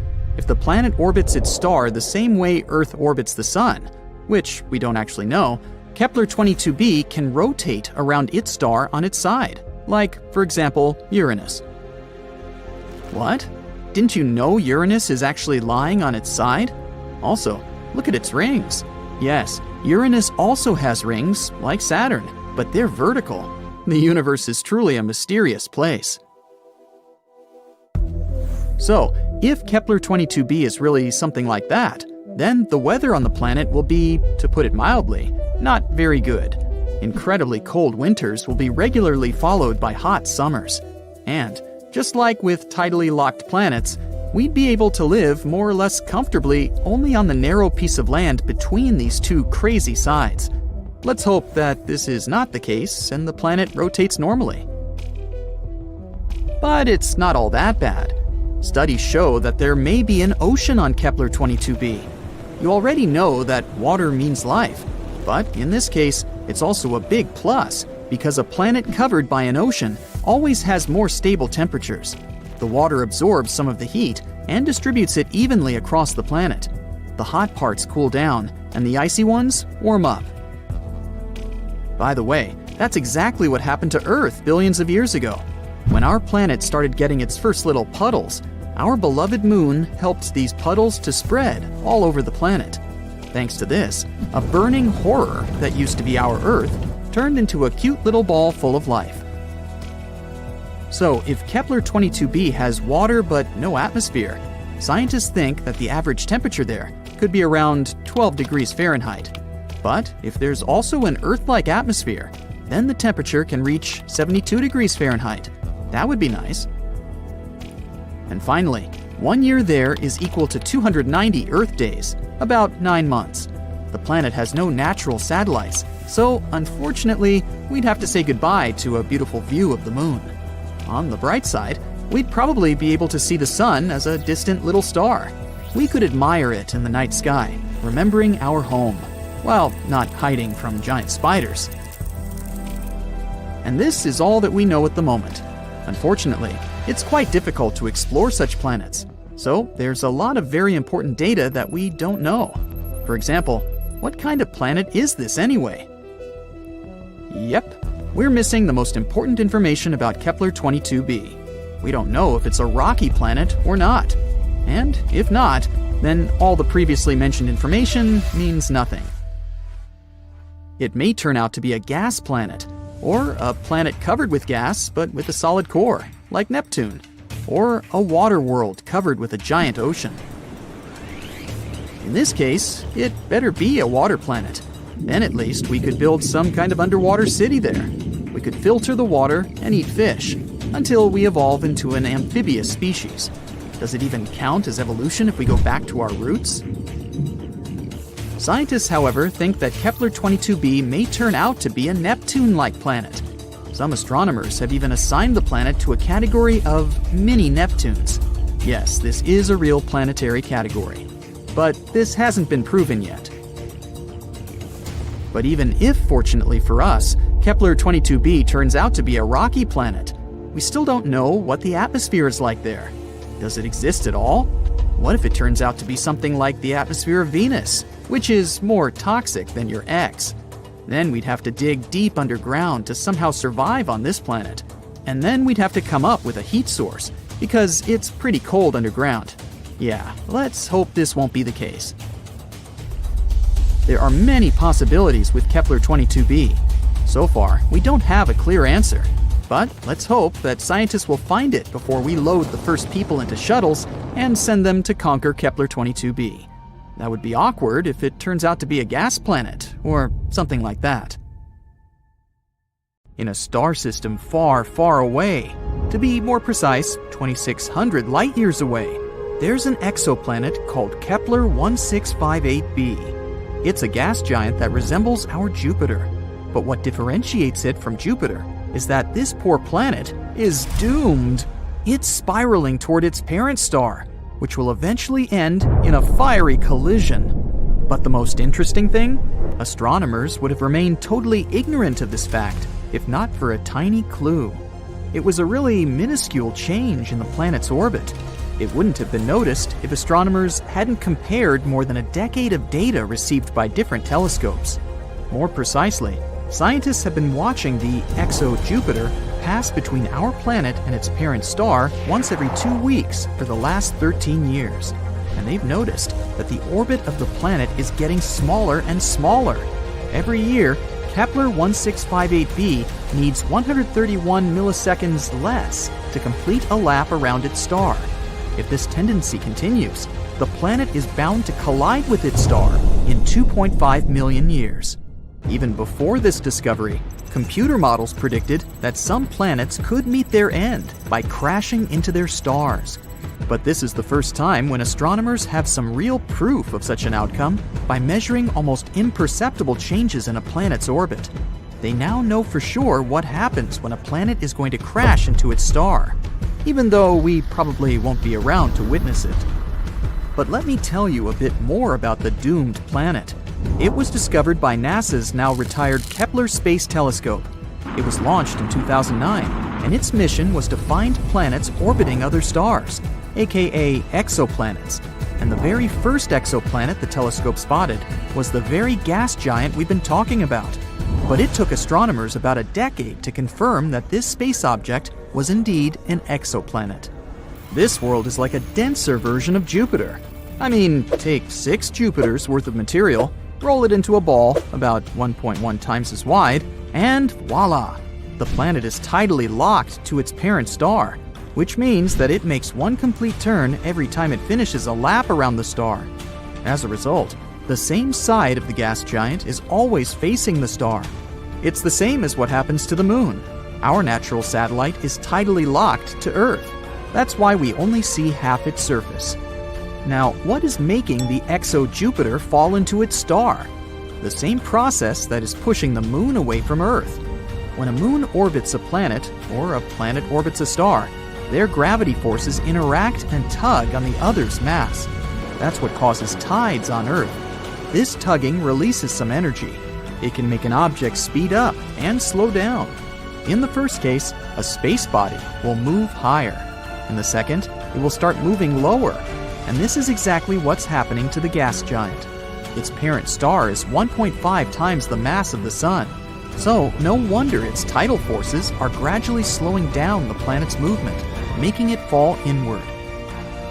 This all sounds kind of tragic, but this potential collision is by far not the weirdest thing happening in space. Let's look at some others. For example, Betelgeuse, a red giant in the Orion constellation, started to dim in 2019. This confused astronomers. By that time, the star had already swollen to enormous proportions. If it was to replace our Sun, its outer surface would spread far beyond Jupiter's orbit. And then Betelgeuse became dimmer in the fall of 2019. This process continued through February 2020. The changes could be seen with the unaided eye. No wonder, the star's brightness had dipped by 2/3. At that time, astronomers were sure Betelgeuse was about to explode into a supernova. They continued to observe the star, but unexpectedly, it returned to its regular brightness. Thanks to the Hubble Space Telescope, scientists figured out that the star had ejected some of its material, and this partially blocked its light. How about cotton candy exoplanets? Those are particular planets outside of our solar system. Also called superpuffs, they have the lowest density ever discovered. This gives them an airy, fluffy appearance. But despite looking like the most popular amusement park treat, such planets are enormous. Come to think of it, scientists often discover strange things in space. Some of them look like blurry blobs. But there's one type of these blobs that doesn't look like any other known space body. The odd radio circles are only visible in radio telescopes. They might be the remains of supernovae, But some astronomers go as far as to claim that they might be the throats of wormholes. Those are hypothetical tunnels between two very distant points in space. The Juno mission noticed something weird in the upper atmosphere of Jupiter. The unusual phenomenon was blue sprites and elves twirling above the planet's surface. These are two kinds of bright flashes of light that appear for short periods of time, mere milliseconds. They extend up and down toward the surface of the planet. On Earth, such flashes usually happen at the height of 60 miles above massive thunderstorms. Rogue planets don't orbit their stars, maybe because they don't have any. These free-floating space bodies travel across the universe and can end up literally anywhere. They're also pretty hard to find. Rogue planets produce only weak emissions, but not so long ago, astronomers spotted the smallest rogue planet in the Milky Way. It's smaller than Earth, but a bit bigger than Mars. Fast radio bursts are blindingly bright bursts of radio waves. They pack as much energy as our sun produces in days, but last mere milliseconds. Most of these fast radio bursts come from far, far beyond the Milky Way. But recently, astronomers have detected some originating in our home galaxy, and their source is a magnetar just 30,000 light-years away from our planet. If it does exist, nuclear pasta is the strongest material in the entire universe. Formed from the leftovers of extinguished stars, this substance gets squeezed into spaghetti-like tangles of material. It can break, but only if you apply 10 billion times the pressure needed to shatter steel. Not so long ago, scientists discovered that one of the most massive stars in the neighborhood had just disappeared. It was a star 75 million light-years away from Earth. Normally, it'd be too far away for astronomers to clearly see individual stars, but only unless they're huge. And the star we're talking about was enormous. It was shining 2.5 million times brighter than the sun. For the last time, astronomers saw the star in 2011. They decided to examine it more closely several years later, but it was already too late. The star had vanished. Such massive stars usually go out in extremely bright supernovae, but astronomers noticed nothing like that in this case. There's a theory that the star collapsed into a black hole without triggering a supernova first. It does occur among stars approaching the end of their lives, but very, very rarely. There are black holes, and there might be mini black holes, even though their existence hasn't been proven yet. Unlike their massive siblings, hypothetical mini black holes could be really tiny, not bigger than an atom. Their mass can vary, but just one minuscule thing might have the mass of 1,000 sedans. One theory claims that tons of micro black holes could have been created right after the Big Bang and the beginning of the universe. Some scientists even go as far as to say that a couple of mini black holes pass through our planet every day. More than 7,000 light-years away from Earth, there is the Eagle Nebula, a young cluster of stars just 5.5 million years old. The Hubble Space Telescope managed to take an image of several dark silhouettes near the nebula's center. Those are the so-called pillars of creation, an active star-forming region. Look, how cool is that? You take a giant straw and begin to inflate Saturn. It's getting bigger and bigger and bigger. That's enough. Now let's add some giant rings. That's it. This is Super Saturn, also called Saturn on steroids. It's a real object that scientists discovered in 2012, a planet named J1407b.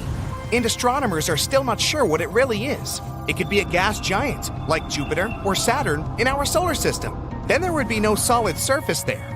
And if you wanted to set foot on that planet, you just fall through it, all the way to the core. But it could also be a brown dwarf. That's something between a large planet and a full-fledged star. Such objects have to be heavy enough to start thermonuclear reactions, like those going on inside stars. But the power of these reactions is too weak for brown dwarfs to glow and emit heat. To imagine the size and weight of J1407b, let's look at our Earth. If you put our planet on a scale, it'll show 6 and another 21 zeros tons. Our planet is also about 7,900 miles across. Now, that's Jupiter, the largest planet in our solar system. Its diameter is 11 times as great as that of Earth. It's also 318 times heavier. If Jupiter were a bucket, you could put 1,321 Earths in it. And this is the hero of the day, Super Saturn. It's almost 20 times as large as Jupiter. To balance the scales, you need to put 6,360 Earths on the other side.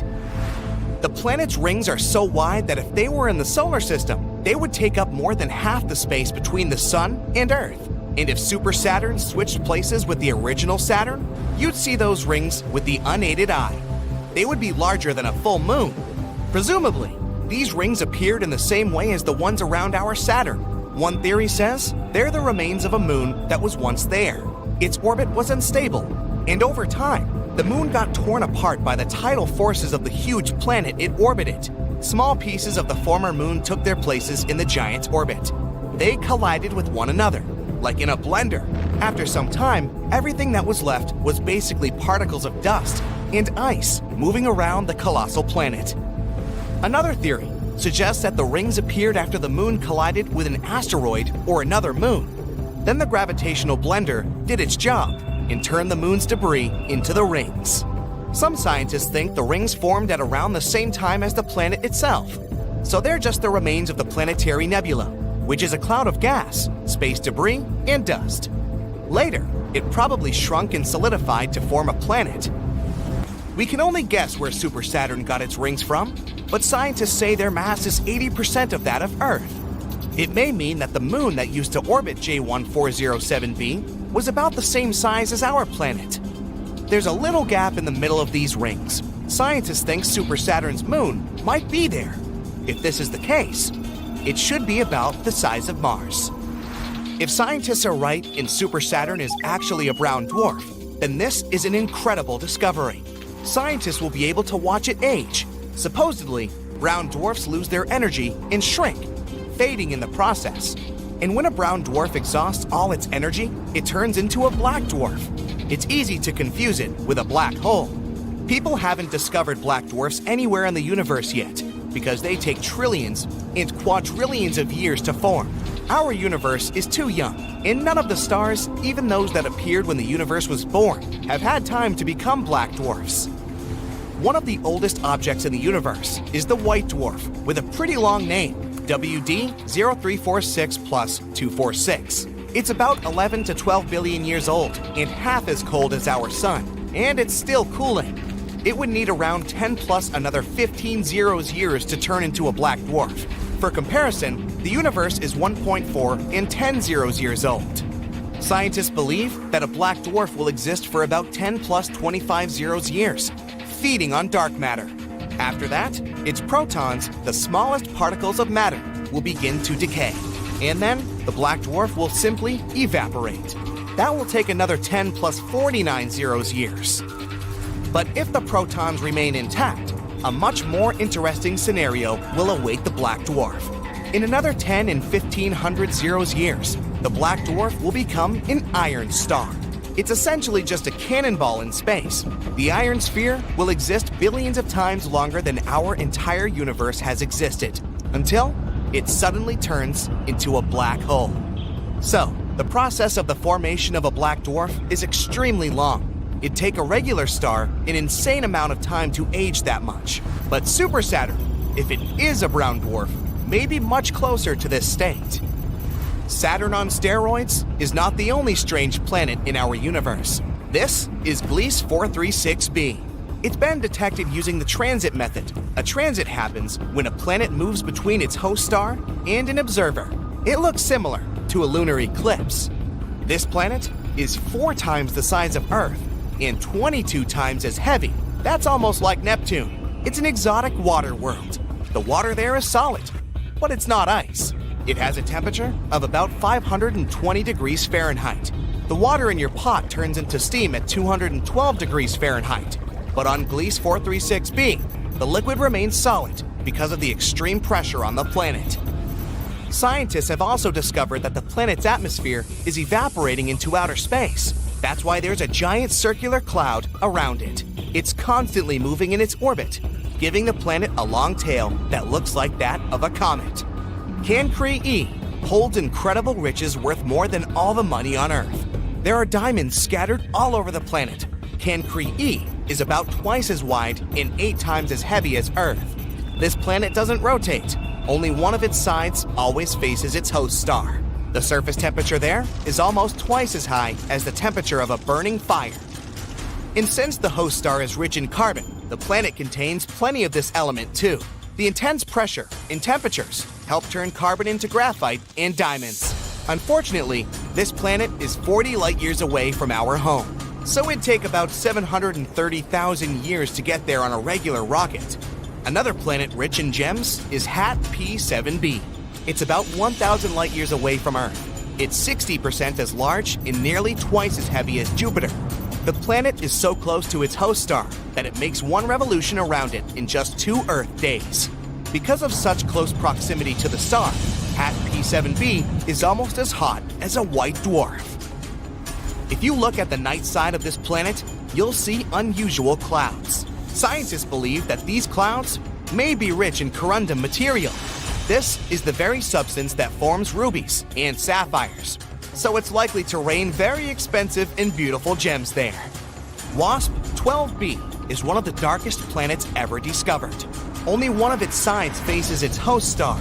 The planet's surface is so dark that it eats up about 94% of all visible light, so it looks a lot like a black hole. The host star heats up the planet so much that the material there continuously evaporates. Then the star's strong gravity pulls this cloud toward itself, forming a disk. But TRES-2b is the champion. It's the darkest planet known to people. It absorbs 99% of the light coming from its star, which means it consumes more light than a piece of coal.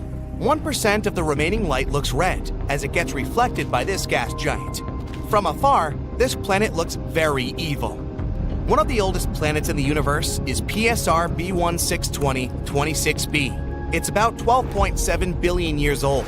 This means that it formed about 1 billion years after the Big Bang. The planet is so old that its 2 host stars have had time to evolve. One is a white dwarf. The other is a pulsar that makes almost 100 revolutions per second. Sunrises on this planet must be stunning. Right now, this star system is moving toward a dense cluster of stars. This is likely to lead to a stellar collision, so the fate of this planet is unknown. Kepler 438b is one of the most Earth-like planets. It's only 12% larger and is in the habitable zone of its host star, not too close and not too far away. It's a sweet spot where water doesn't evaporate because of the heat and doesn't turn into ice because of the cold. This planet might host life on its surface. In the future, it may also become a new home for humanity, but it would take people about 470 years to get to this planet, even if we traveled at the speed of light, which is impossible due to the laws of physics. So, what comes to your mind when you hear the words green monster? The Hulk? Shrek? Probably. But definitely not a young supernova in the Milky Way galaxy. Oh, and if you have forgotten what our home galaxy looks like, here, have a look.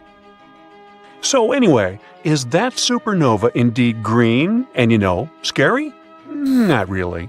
But let's start from the very beginning. Cassiopeia A, aka Cass A, is the remnants of a stellar explosion astronomers spotted in the sky 340 years ago. This supernova is 11,000 light-years away from us in the constellation Cassiopeia, and its remains span about 10 light-years. Recently, scientists have managed to capture the sharpest image of these leftovers yet, all thanks to the James Webb Space Telescope, the largest optical telescope in space. The image is full of bright colors, brilliant green, orange, and pink. Maybe if you printed it out, it would make a great painting for your living room. Just like this canvas. Each hue represents a different wavelength of infrared light, which is normally invisible to the human eye. The image can help astronomers figure out what happened to the poor star before its demise. Cas A is the youngest known remnant of a massive star that once exploded in our galaxy. On its exterior, at the top and left, you can see curtains of material that seem red and orange because of the emission of warm dust. That's where the ejected material from the exploded star collides with the surrounding gas and dust. Inside this outer shell, there are chunks of bright pink bubble-shaped material that form clumps and knots. It comes from the star itself. This material is shining because of the mix of heavy elements like neon, argon, and oxygen. Astronomers have spotted some dust emissions in that region too, but they haven't located the sources of these emissions yet. There's also a prominent green loop extending across the right side of the supernova's central cavity. And if you look closely, you'll notice that a big region of Cas A is pockmarked with something that looks like small bubbles, which makes the thing even more complex and hard to understand. The first X-rays from Cas A appeared in the 60s, but light from the supernova probably reached Earth in the 1600s. Unfortunately, there are no confirmed written observations of the supernova from those times. It must have looked like an extremely bright star, and historians still doubt whether any observers noticed it. Oh, and I bet you've been wondering about the nickname, right? This space phenomenon was called the Green Monster in honor of Fenway Park in Boston. Its large green left field wall has the same name. One of the main questions Cas A might help us answer is, where does all that cosmic dust come from? Astronomers have discovered that even very young galaxies at the early stages of their lives are filled with massive amounts of dust. So, does the universe need vacuum cleaning, or is the problem more complicated? One of the crucial components in the appearance of this dust seems to be supernova. They spew truly terrifying amounts of heavy elements, which are basically building blocks of dust across the cosmos. So let's try to figure out what these supernovae are and how they occur. Good old stars keep their spherical shape because their gigantic mass creates a powerful gravitational field that pulls gas toward the center, and at the same time, their cores produce enough energy to prevent gas from gathering too close to the center. All this creates a nice balance and a beautiful ball-like shape. But once a star becomes too old and massive, about 4 to 8 times as big as our Sun, it doesn't have any more fuel left. That's why all the reactions in its core stop. The star's outer layers instantly try to collapse inward, but they bounce off the core, which remains incredibly dense. That's when everything but the star's core blasts out all over the universe in a bright supernova explosion. Now, as you may know, our solar system itself can be a pretty scorching place.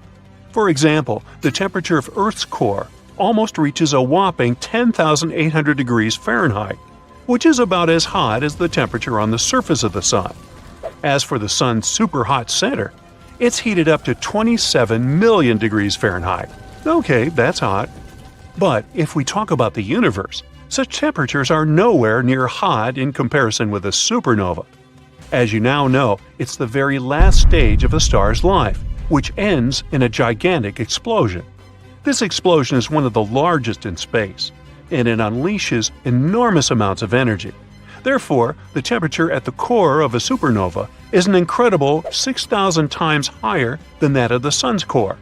And it means it can reach several billion degrees Fahrenheit within microseconds, which is almost impossible to imagine.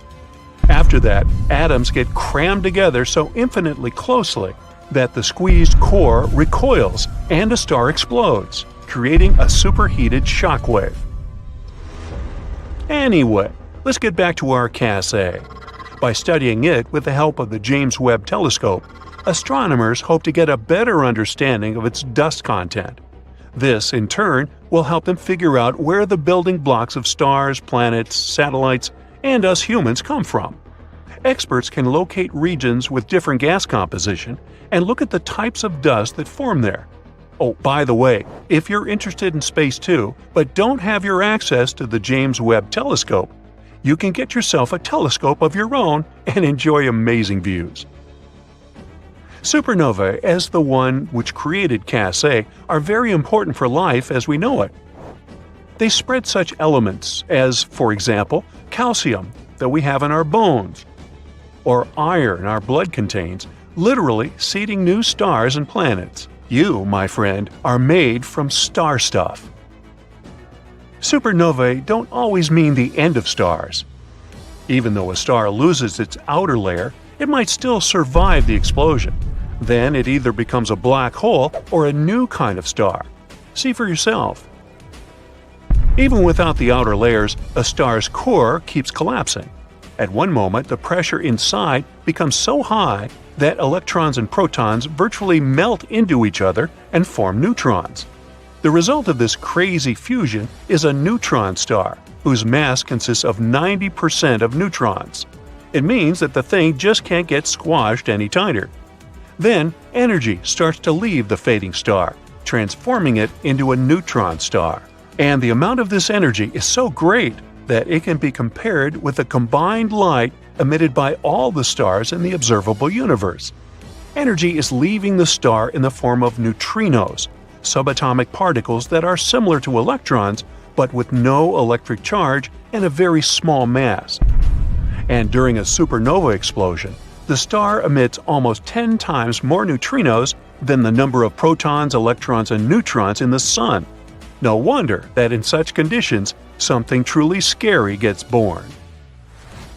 A neutron star, which is basically a monster nucleus, the central part of an atom, is relatively small. Even though scientists don't know for sure how big neutron stars are, they suppose that these space bodies shouldn't be bigger than 12 miles across. For comparison, our Sun is almost 865,000 miles across, which is 109 Earths put side to side. But even with such a modest size, any neutron star will be at least 1.5 times heavier than the Sun. Think about this. If you scoop just a teaspoon of neutron star insides, this stuff would weigh no less than 1 billion tons. That's very dense. So dense that the next stop is the black hole itself. Well, what can I say? Space is an endless source of mystery and inspiration for me. I'm even considering adding some space vibes to my home, and I know just the thing to do it. Hey, don't thank me. One day, NASA will build a spaceship that can take us anywhere in the universe. Probably. And when this happens, we'll be able to find a new, beautiful home. Scientists even know what exactly they're looking for. We want a planet about twice the size of Earth with an average temperature of 77 degrees Fahrenheit, with a pretty dense atmosphere. Bigger planet means more room for water and potential homes. And a dense atmosphere means more protection from nasty space stuff, as well as more lush plants and cool animals. Thanks to the James Webb Space Telescope, we can now study exoplanets better from a distance. Of course, sending astronauts there would be much better, but oh well. Discovering new planets isn't easy though. It's like trying to find a tiny firefly in a pitch-black forest.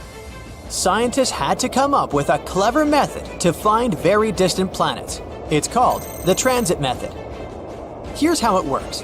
Scientists capture a series of snapshots of a distant star at different points in time. Then, they scrutinize these images. They try to find any mysterious dark spots passing in front of the star. If they find one, it could very well be a planet. These snapshots hold the keys to uncovering vital information about these distant worlds. Not only do they tell us that there's a planet there, but also reveal its size, radius, and how close it is to its parent star. And most excitingly, they hint at whether it could ever become a new home for us.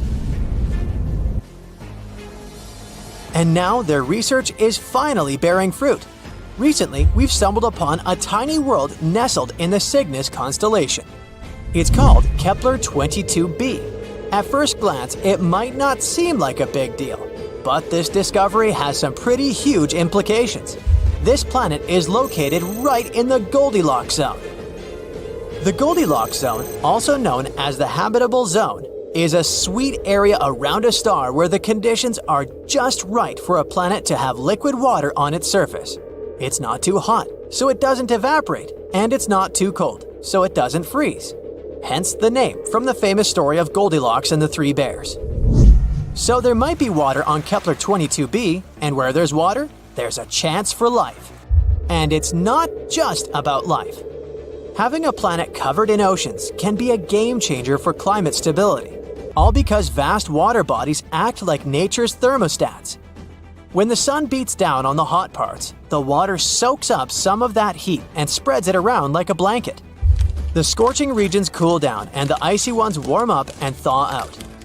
Back in the bad old days of our Earth, the moon played a crucial role in helping water puddles spread across our planet.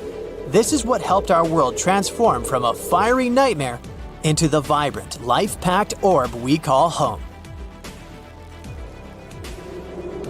Kepler 22b has about the same year length as our Earth.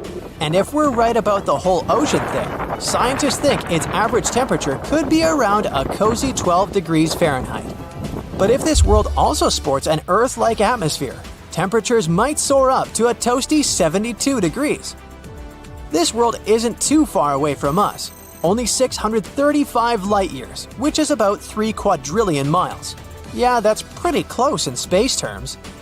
Its sun is a yellow dwarf star, just like our sun, although there's a subtle difference. It's about 20% dimmer, so you won't see this star in the night sky even if you squint your eyes really hard. This star also happens to be quite chilly. Its temperatures are hovering around a frigid 10,000 degrees Fahrenheit, making it the Arctic of the starry skies. Luckily, Kepler 22b snuggles up to its star a bit more closely than we do to the sun. If it was in our solar system, it would find its place somewhere in between our familiar Earth and Venus. So the brightness and the temperature on this planet would be almost the same as on Earth. There are a couple of catches though. For example, this world might be quite a gymnast. It could be twirling around its star in a totally different way than Earth does. It might be tilted, like Uranus. If that's the case, the temperatures of the planet could be quite weird. You'll experience bone-chilling winters, followed by scorching hot summers. So let's hope this theory isn't true. If Kepler 22b has a normal tilt, its climate would be pretty similar to what we enjoy here on Earth. The next problem is gravity. Kepler 22b is about 2.4 Earth's size, which means the gravity there would be stronger. You'd feel noticeably heavier on this planet. It would be just like doing your everyday activities on Earth, but everything would require more effort due to the stronger gravitational pull. Simple things like climbing stairs or even just breathing would require much more energy. So it's time to build some muscles. People would have to adapt to the new conditions by having denser bones and more robust cardiovascular systems just to move around comfortably. Unfortunately, that means doing sports would be much harder too. But hey, at least people might need to consume more calories to sustain their activities. So even though you'd have to exercise more, you'll also be able to eat more delicious food. Buildings on Kepler 22b would likely be square and robust to withstand the stronger gravity, which would kinda be problematic because taller structures are super challenging and expensive to build. But the most important question is, what kind of planet is that at all? Yeah, it's the big question mark. Scientists aren't even sure that Kepler 22b is Earth-like. It could be a gas giant, or even a water world. A water world is a planet with a vast ocean covering its surface, and it's not just some knee-level deep water. It'll be insanely huge, thousands of miles deep and more, with no visible surface or any plants around for a long time. In that case, we could dream of building underwater cities. We could filter the water for sustenance and perhaps evolve into amphibious beings. Would that be a step backward or a leap forward in our evolution? Some scientists also lean towards the idea that Kepler 22b might be a mini Neptune. This is a legit planetary category, by the way, but that theory is still unproven. But let's say, for our sake, it's a rocky planet. Even then, we're in the dark about its atmosphere. Does it even have one? What if it's like Venus, toxic enough to make your ex look like a bouquet of roses? In that case, we'd have to dig deep into the planet's depths for survival, figure out a heat source, and hope for the best. While there's a lot we don't know, let's keep our fingers crossed and assume the planet is Earth-like. In that case, what would Kepler-22 look like? Well, because of stronger gravity, the planet's landscape might be full of rugged mountains, deep valleys, and powerful rivers. If there's life on this planet, it's probably quite small? Unusual plant and animal life should have adapted to the higher gravity. Trees might be shorter and sturdier. They'd struggle to break free from the soil. Animals might be pretty small too. They would also have strong, muscular legs for support. Perhaps these creatures would have numerous legs, making movement possible. They'd need to be small in stature, but gargantuan in strength. Muscular giant spiders sound not so bad, right? As for our beloved pets, they'd have to become little muscle-bound spheres just to survive.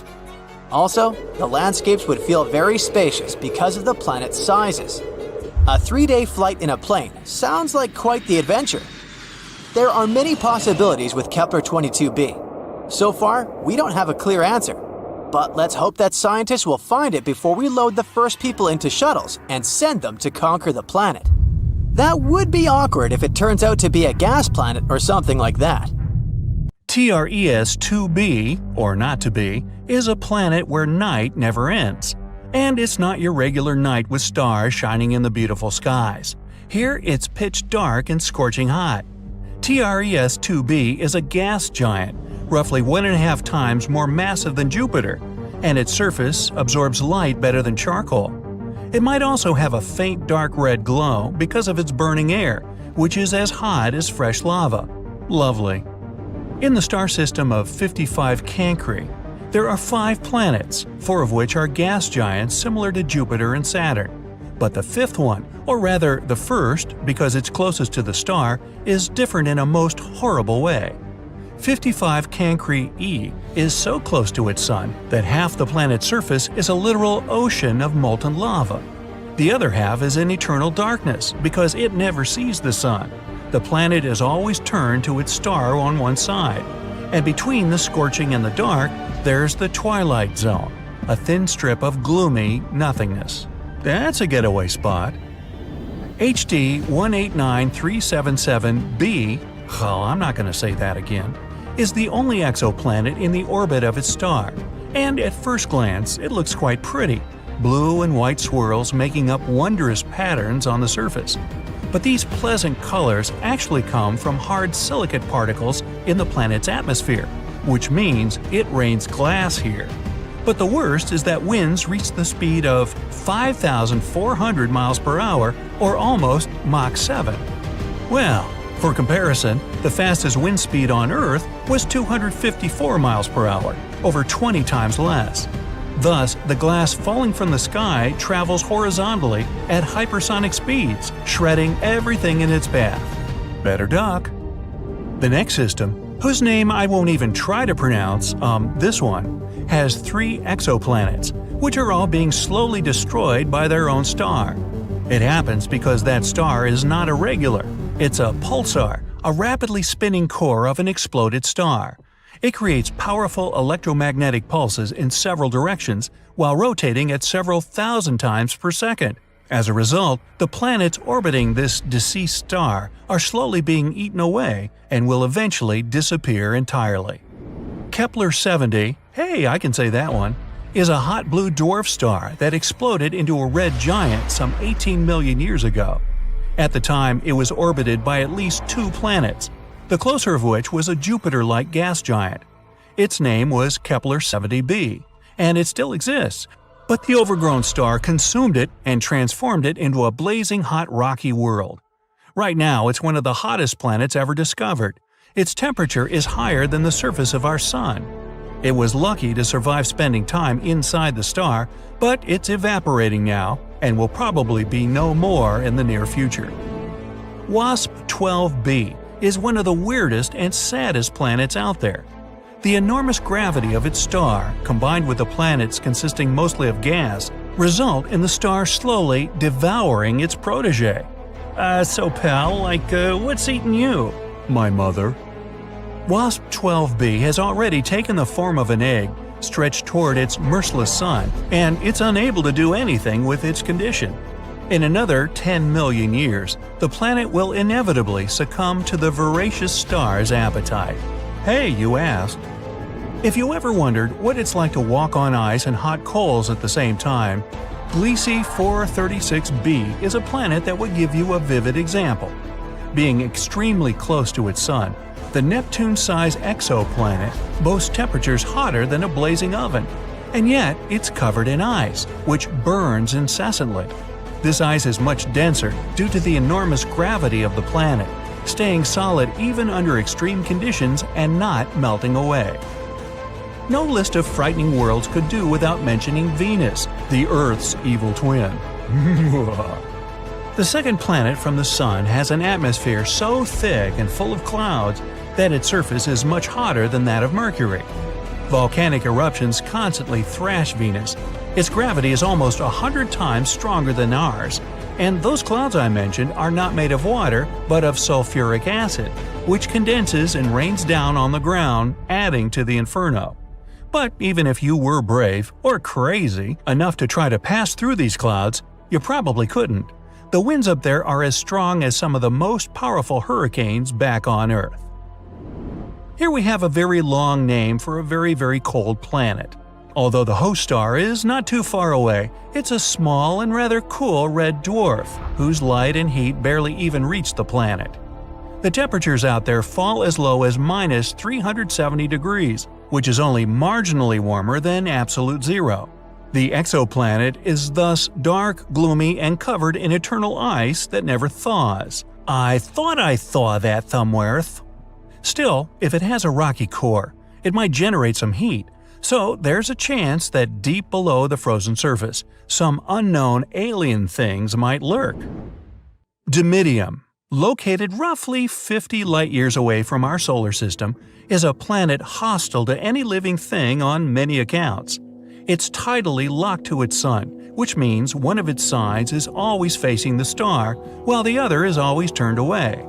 The hot side is heated to over 1800 degrees, perpetually blown over with winds reaching 600 miles per hour. And that's winter. Well, actually, I don't know that. Despite Dimidium being a gas giant, it has a large amount of iron in it, which melts and evaporates in the atmosphere, creating clouds. And when those cool down, they fall on the surface in the infernal rain of molten iron. That'll test your mettle. Oxygen is usually viewed as an element that might bring life to a planet, but this is definitely not the case for Osiris. Scientists were shocked to find oxygen on this planet, or rather around it, because it's 8 times closer to its star than Mercury is to the Sun. This extreme distance makes Osiris a living melting pot, where anything that could burn will. It's also responsible for a very short orbit of the planet around the star. A year on Osiris is just 3.5 days on Earth. To boot, the atmosphere of the planet is constantly blown and melted away by the heat from its sun. Vacation? Nah, let's keep looking. Karat Exo 3b is neither as hot nor as cold as some of the others on this list, but it's terrifying in its own more insidious way. It's a gas giant similar in size to Jupiter, yet 20 times denser. This makes this exoplanet's gravity weigh down on everything on its surface 50 times more than it would on Earth. Stepping on it would be your ultimate doom, because you'd be immediately crushed by the density of its atmosphere. Karat 7b is another oven-like world. Its day-to-day temperature is over 4,000 degrees. Combined with the rocky surface, it presents an infernal landscape. The rocks on the ground bubble and boil, evaporating in the atmosphere, where they cool down and eventually fall back on the surface in a brimstone rain. The saddest thing about Karat 7b is that it might have once been a gas giant whose atmosphere melted away from the heat, leaving only the scorched core. So, we might be getting closer to finding a massive icy planet beyond Neptune's orbit. Sorry Pluto, still not you.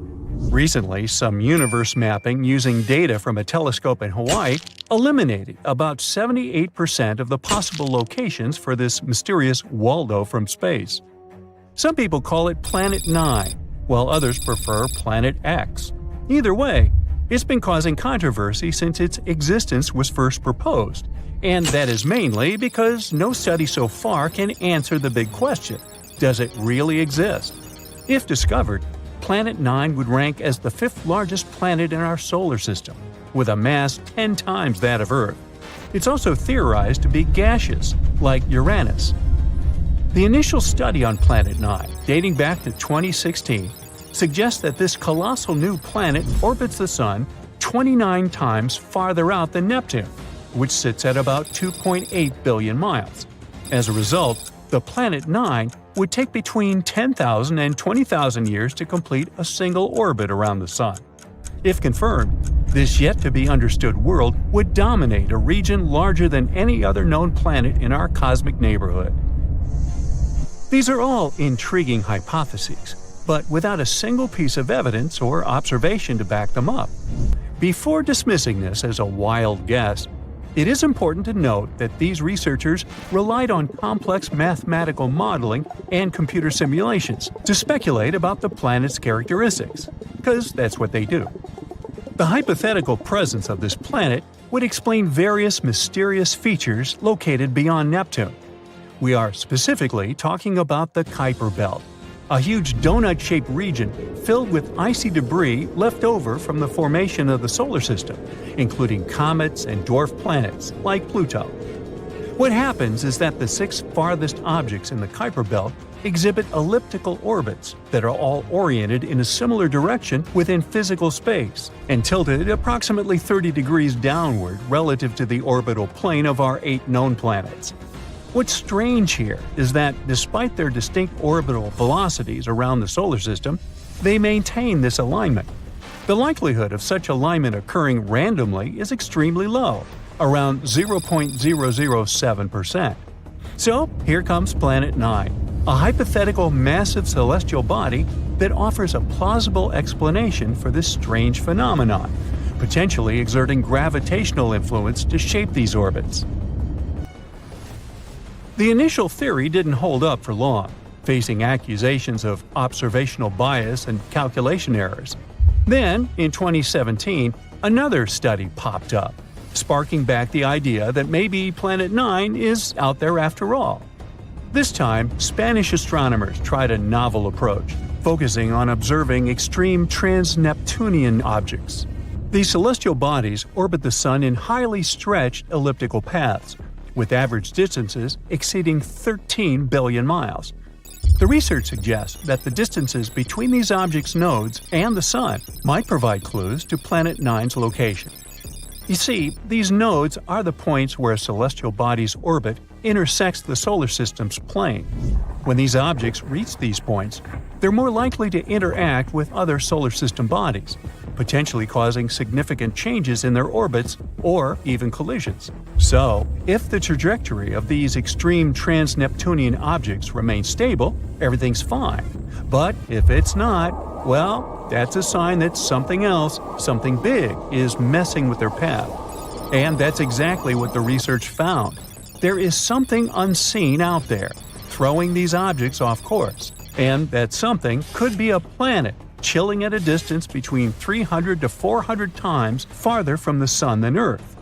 To this day, the study of the extreme trans-Neptunian objects is the strongest evidence we've got for Planet 9's existence. And if you're still not convinced by this theory, know that strange motions like these have led to planetary discoveries before. Neptune, for instance, was spotted because Uranus's motion didn't quite agree with the predictions of Newtonian gravity. But the deflection of its orbit could be explained if it was caused by a pull of an undiscovered planet. And just like that, we discovered Neptune. Now, the year is 2021, and there's all this buzz about Planet 9 again.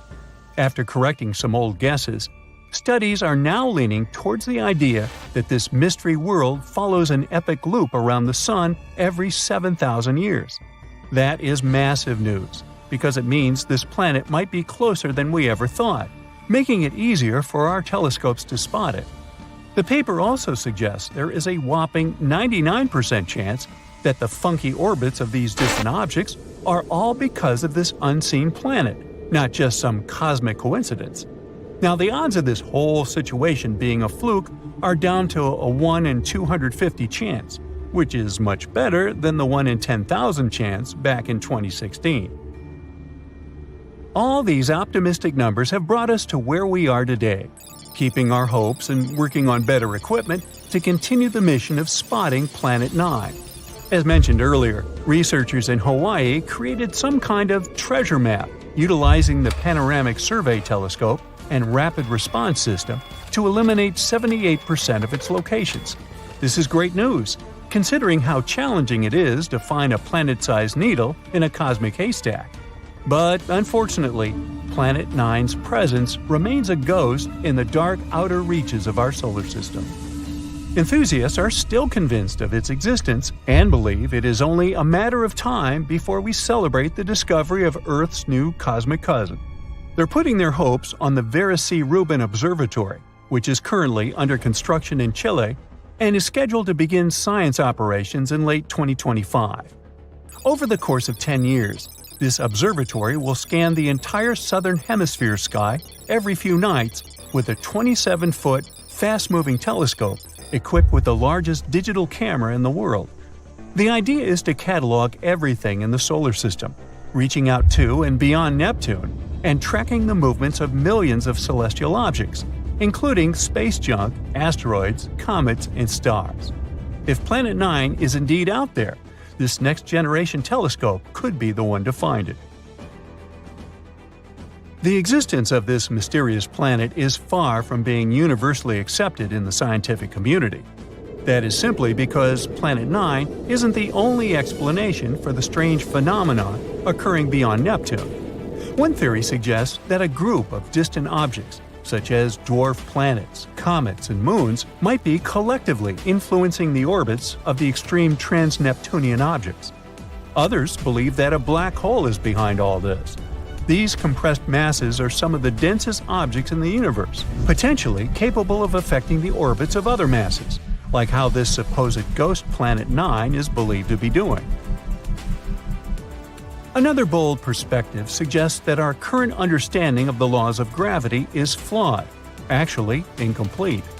This theory, known as modified Newtonian dynamics, proposes that these distant icy objects exhibit strange behavior not due to influence from another planet, but rather because the immense gravitational field of the Milky Way is influencing them.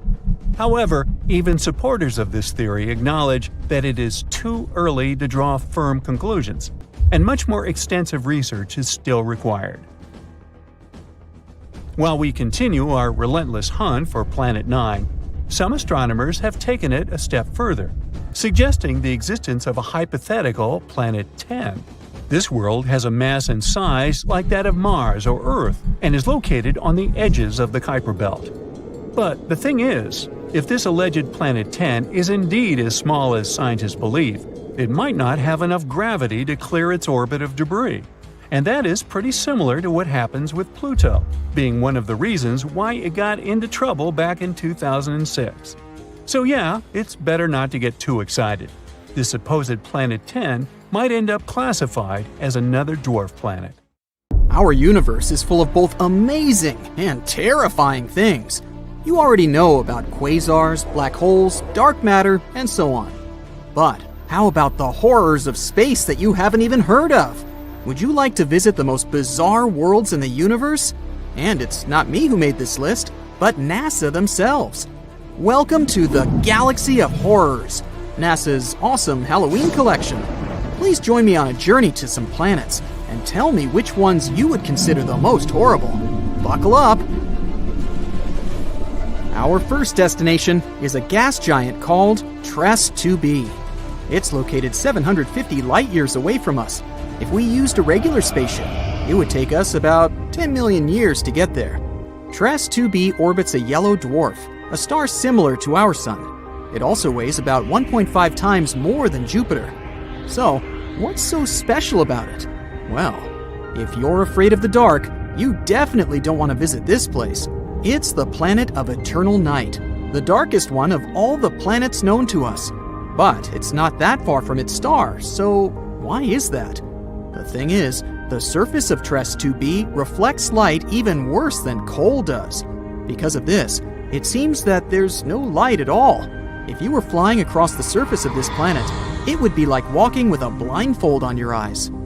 Oh wait, actually there is some light. An eerie deep red glow surrounds the surface of the planet. This glow is created by the burning atmosphere, which makes TRES 2b a scorching planet. The air there is even hotter than lava. Oh, but if you think that was bad, let me show you the next place of our horror journey. NASA wasn't beating about the bush while nicknaming this one. Now, we're not just talking about one planet, but 3 at once. They're also located quite far away, 2,300 light years from the Sun. We would have reached them by ship in about 35 million years. All the planets are in the constellation Virgo, and each is extremely light, much lighter than the Earth. These 3 exoplanets are called Poltergeist, Dragger, and Phobator. Cool names, huh? It's because each of these planets is about to become a ghost soon. The thing is, they don't revolve around a star, but around a pulsar. Pulsars are rotating neutron stars with an extremely powerful magnetic field. In simple words, these are the stars that exploded one day.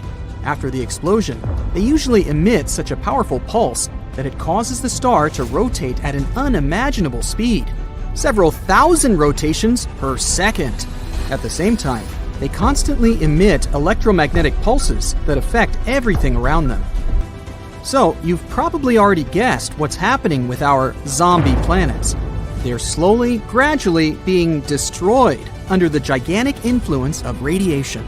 One day, they'll disappear without a trace. Ghost-like planets orbiting an undead star? Yeah, Zombie World is a fitting name. It's also not surprising that scientists nicknamed this pulsar Lich, despite the long official name. Well, at least these guys stick together on their final dance. This planet has a long name, so bear with me. HD 189733b. This gas giant is 65 light-years away from us. It would have taken around 1 million years to get there on a spaceship. This planet is slightly more massive than Jupiter and orbits its star, an orange dwarf, all alone. At first glance, it may seem friendly. A pleasant blue color and curls on the surface. Kind of resembles a summer sky or foam on sea waves, right? Oh, looks are very deceptive, my friend. This planet has a pleasant cobalt blue color due to the hazy blowtorched atmosphere. This atmosphere contains silicates that condense when heated. In other words, the clouds on this planet have rain made of glass. Yes, it rains hot glass shards here. Oh, and if that's not enough, there's a raging wind on the surface, which is moving at a speed of 5,400 miles per hour. Just to compare, the fastest wind on Earth had a speed of 254 miles per hour, about 20 times weaker. And because of this, hundreds of thousands of glass shards rush horizontally across the planet's surface at breakneck speed. I really don't envy anyone who would want to try to land there. By the way, this isn't the only example of strange rains in our universe. For example, it rains molten iron on the planet Dimidium. Or let's take so-called carbon planets. Their existence hasn't yet been proven, but if they do exist, there would be tons of black poisonous clouds, and it would rain pure gasoline and hot liquid asphalt. Oh, and also, raindrops would explode upon touching the surface. Nothing special. The next planet, though, is actually really strange. It didn't just revolve around its star, it lived inside the star. This cosmic miracle is called Koi 55b, or Kepler 70b. This planet is very far away from us, 4,000 light years. It would take about 70 million years on a spaceship. It's twice as light as Earth and fully rotates around its star in just a couple of hours. A long time ago, it was an ordinary Earth-like planet about the size of Jupiter. It was peacefully and calmly orbiting its red dwarf star, Koi 55. But everything changed about 700 million years ago. Perhaps you've heard that in a couple billion years, our sun will begin to expand into a huge star, absorbing everything in its path. Well, this is the fate of red dwarfs. Sooner or later, they increase, turning into incredibly hot blue giants. The same thing happened with Koi 55. This star began to increase in size and heat up in temperature, gradually turning into a blue-white giant. It was ready to devour its nearest planets, but Koi 55b didn't care about it. When the star reached it, this planet just settled inside. And moreover, after some time, it left its star, simply returning to the new orbit. How was that even possible? Life inside its star turned Koi 55b into a red-hot round stone. It's one of the hottest planets we've discovered so far. The temperature on it reaches 12,000 degrees Fahrenheit. It's hotter than the sun, which is, let me remind you, an actual star. And for some reason, it's still alive and lives as if nothing happened. Unfortunately, sooner or later, the planet will disappear anyway. It's slowly evaporating itself due to the incandescent atmosphere. But still, it somehow managed to survive the journey through the star, which isn't typical for regular planets, to put it mildly. I envy this willpower. However, not all planets are so lucky.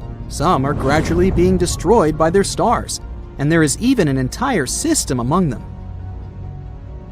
This last planet is a sad loner. It's located 870 light-years away from us. The journey by ship to it would take about 25 million years. This planet is about 1.5 times more massive than Jupiter. This is a very sad, dark planet. A doomed gas giant, which is very similar to hot Jupiter, orbits its star all alone. At the same time, it's located so close to its star that its orbital period takes just 1 day. Of course, because of this proximity, the star gradually absorbs WASP-12b. The scorching heat of the star is slowly destroying and devouring the planet's atmosphere. The planet has only around 10 million years left. But what's more interesting, because of this stretching, WASP-12b acquired the shape of an egg. It doesn't even resemble an actual planet anymore. It's also very hot. The surface temperature of the gas giant reaches 4,000 degrees Fahrenheit. Also, a spectrograph of cosmic origin, or COS for short, found that the planet exchanges matter with its star. They're located so close that they give each other part of their chemical elements. This is a common phenomenon in closely spaced binary star systems, but this is the first time scientists have seen this in a star-planet relationship. What a unique system. To be honest, if I was guaranteed complete security, I'd be excited to visit at least some of them. What about you? Please let me know in the comments. For thousands of years, people knew only about the planets Mercury, Venus, Mars, Jupiter, and Saturn, which they could see using simple telescopes, or even by the naked eye if conditions were good. But in the late 18th century, a famous astronomer named Sir William Herschel discovered a new planet that was icy blue in color. At first, people thought it was a star, but later they realized it was a planet. Today, we know it as Uranus, a planet that's more than 19 times farther away from the Sun than Earth. It's so far away that it takes Uranus 84 years to complete one trip around the Sun. This astronomer also discovered many other interesting things in space, like double stars and nebulae. In the mid-1800s, scientists noticed something pulled Uranus and strangely tugged its orbit. They thought there must be another planet out there, and they used math to predict where it would be. Finally, in 1846, they found Neptune using a telescope. It was too faint to see with the naked eye because it was too far away from the Sun. It was all so exciting. Who knows how many other planets could be there, lurking in the darkness of our solar system?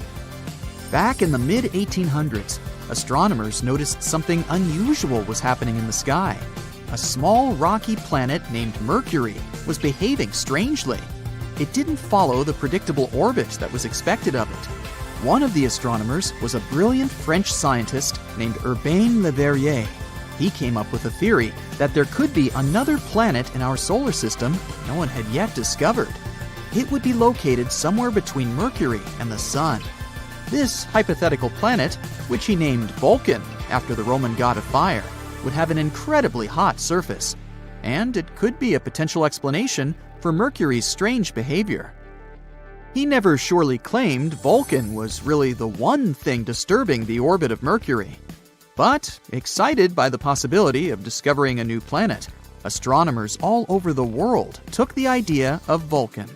For a planet that didn't exist, people committed to developing ideas and getting information about it. Some scientists didn't think it was likely that they had missed another planet as big as Mercury. It would have been hard not to see it by then. But there was a tiny chance of a smaller planet existing inside Mercury's orbit that was too close to the Sun, so no one could see it. One theory said it was about 13 million miles away from the Sun. Mercury is the planet with the most eccentric orbit in our solar system, but the closest point it gets to the Sun is about 28.5 million miles. This means Vulcan would be under half of that distance. The theory moved on, saying that if Vulcan existed, it would orbit the Sun every 19 days and 18 hours, and its path would be tilted about 12 degrees relative to the path of other planets in our solar system. Vulcan's position at its furthest point from the Sun would still be too close to the Sun to be seen with the naked eye, even during twilight. The only chance of seeing Vulcan would be during a solar eclipse, or when it passed in front of the Sun, which, as the theory said, would be 2 to 4 times a year. They had a theory that this mysterious planet was so close to the Sun that it could only be seen during a total solar eclipse when the moon blocked out the Sun's blinding glare. So, every time there was an eclipse, scientists would peer at the Sun, hoping to catch a glimpse of Vulcan. They were trying really hard, but no matter what, they couldn't find this mysterious planet.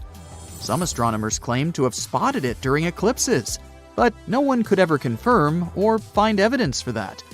The theory of Vulcan was left waiting for some better times. Einstein had a different idea. You know about his theory of general relativity, right? That's where he claimed gravity wasn't some sort of natural force, but a result of space-time curved because of the presence of giant space objects, like planets and stars. Planets circle around the Sun in their usual orbit because space-time is curved. That means the planets are kind of falling towards the central star of our solar system. And Einstein tried to explain Mercury's unusual orbit using his own theory of relativity. Unlike the other planets in our solar system, Mercury's orbit wasn't that circular. Instead, it seemed to wobble slightly, as if there was an invisible force pulling it away. Einstein said this could be happening because the massive gravity of our Sun was actually curving the fabric of space-time around it. He claimed it's possible this changed Mercury's orbit a little bit. It took the scientific community a while to test this theory, but it eventually seemed like the most plausible explanation. Even though Einstein's theory gave us a more elegant explanation for Mercury's strange orbit, some scientists were still holding out hope for Vulcan. It was especially hard to let go of the idea of Vulcan because Mercury is also the planet that's really hard to see from where we're standing. But later, more and more scientists started accepting Einstein's theory above their imagination, and they would observe a total solar eclipse specifically to test Einstein's theory of relativity, not because of Vulcan. And Vulcan is not the only hypothetical planet everyone was talking about. In the newer age, some believe there could be a mysterious planet lurking in the outer part of our solar system, but this one is more likely to exist. No one has seen it directly yet, but computer simulations show this so-called Planet 9, or Planet X, is probably somewhere there beyond Neptune. Neptune and Planet X could be similar in size. Planet X could be 10 times more massive than Earth and circles around our Sun in an elongated shape, which is on average 20 times farther from the Sun than Neptune. A year there may last between 10,000 to 20,000 Earth years. By comparison, a year on Neptune lasts 165 Earth years. Something this big moving out there beyond Neptune could explain the unusual orbits of smaller objects in the Kuiper Belt. The Kuiper Belt is the area of our solar system beyond Neptune and where it orbits. And there are most likely many asteroids, comets, and some other smaller bodies there, mostly made of ice. There was another hypothetical planet called Nibiru. Remember those rumors that the world could end back in 2012? One of the popular scenarios was Nibiru, which some claimed would hit our home planet at the end of the year. Of course, nothing happened. We're still here, all set and good, but the idea of Nibiru seemed interesting. Stories started in the 1970s when a man named Zecharia Sitchin mentioned Nibiru in his book, The 12th Planet, claiming it orbits the Sun every 3,600 years. But there's no chance a planet with such an eccentric orbit wouldn't disrupt other planets in our solar system with its gravity. And if it was really coming that close to Earth in 2012, we were supposed to be able to see it with the naked eye. Some simple calculations showed Nibiru would have been nearly as bright as Mars at its dimmest and brighter than the faintest stars you see from a city. Oh well, maybe we'll have more luck in the next 3,500 and something years. In 2011, a comet named Elenin appeared that many people thought could be Nibiru. But when you're looking at comets and planets through a telescope, you see they appear differently. A comet has a coma, which is a gas atmosphere, together with a tail, something a planet doesn't have. Plus, this comet didn't slam into the Earth. It came too close to our Sun and fell apart. The leftover pieces will continue moving on their way to the outer solar system for the next 12,000 years. An exoplanet is any planet inside our solar system. Some of them are free-floating. Those are called rogue planets. They move around the galactic center. Others orbit their host star, or two.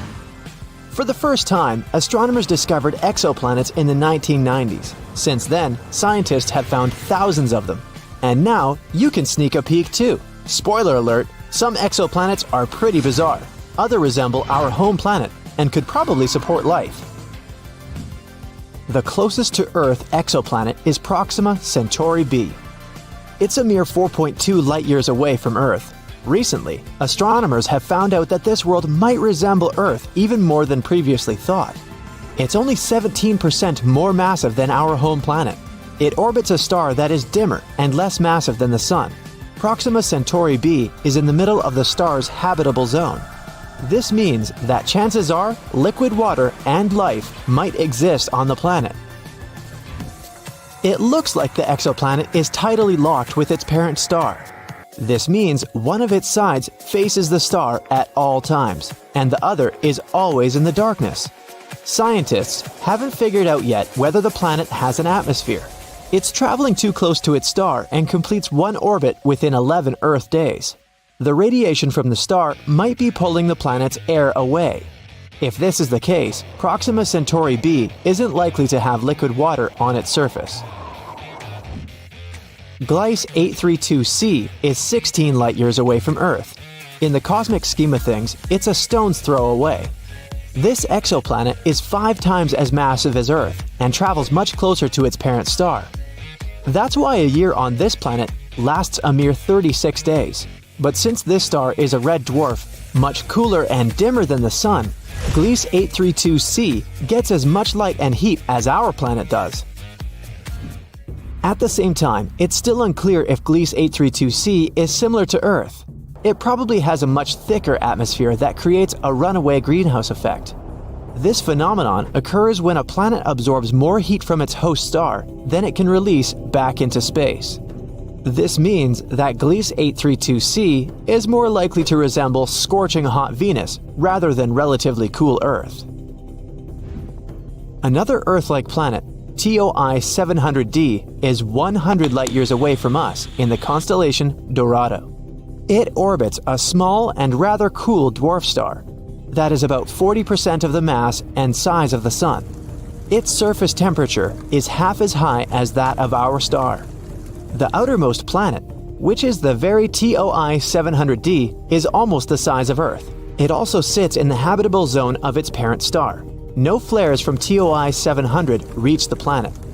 This increases the chances of the exoplanet being habitable. This means it can potentially develop and maintain life. Scientists don't know for sure the exact conditions on the surface of the planet, but one of the computer simulations they've created shows a planet covered with an ocean. It has a very dense atmosphere dominated by carbon dioxide. Astronomers think a similar atmosphere surrounded Mars when it was a young planet. But another 3D model shows TOI 700d as an all-land, cloudless world. That's what our Earth would probably look like if it wasn't covered with oceans. Winds on TOI 700d move away from the night side of the planet and meet in the area that directly faces the star. There is an exoplanet that stands out among the rest because of its awesome magenta color. You can find this world in the Virgo constellation. The planet is called Gliese 504b. The distance between this planet and its parent star is 9 times the distance between the Sun and Jupiter. The planet formed relatively recently and is still glowing with heat. That's why its surface looks pinkish. Just 20 light-years away from the Sun, which isn't such a great distance when we talk about space, a bizarre rogue planet is roaming our home Milky Way galaxy. But even though this planet doesn't orbit any star, it still has an incredibly powerful magnetic field. It's 4 million times stronger than Earth's magnetic field. The exoplanet also produces amazing auroras. When it was discovered in 2016, astronomers were almost sure they had detected a brown dwarf, which is an object too large to be a planet and too small to be a star. But later, scientists received proof that the space object wasn't big enough to be a brown dwarf. The planet sure is a mammoth among its peers. It's 1.2 times as wide as the largest planet of the solar system, Jupiter, and more than 12 times as heavy. Astronomers think the exceptional strong magnetic field helps the planet produce the auroras. But the most curious thing is that they're generated in a different way than auroras on Earth.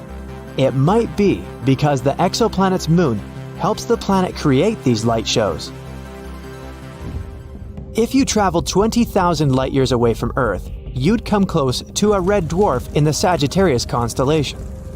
Such stars are very cool and small. Quite far away from this cold star, there's a planet. The distance between this world and its host star is so great that the planet receives very little heat.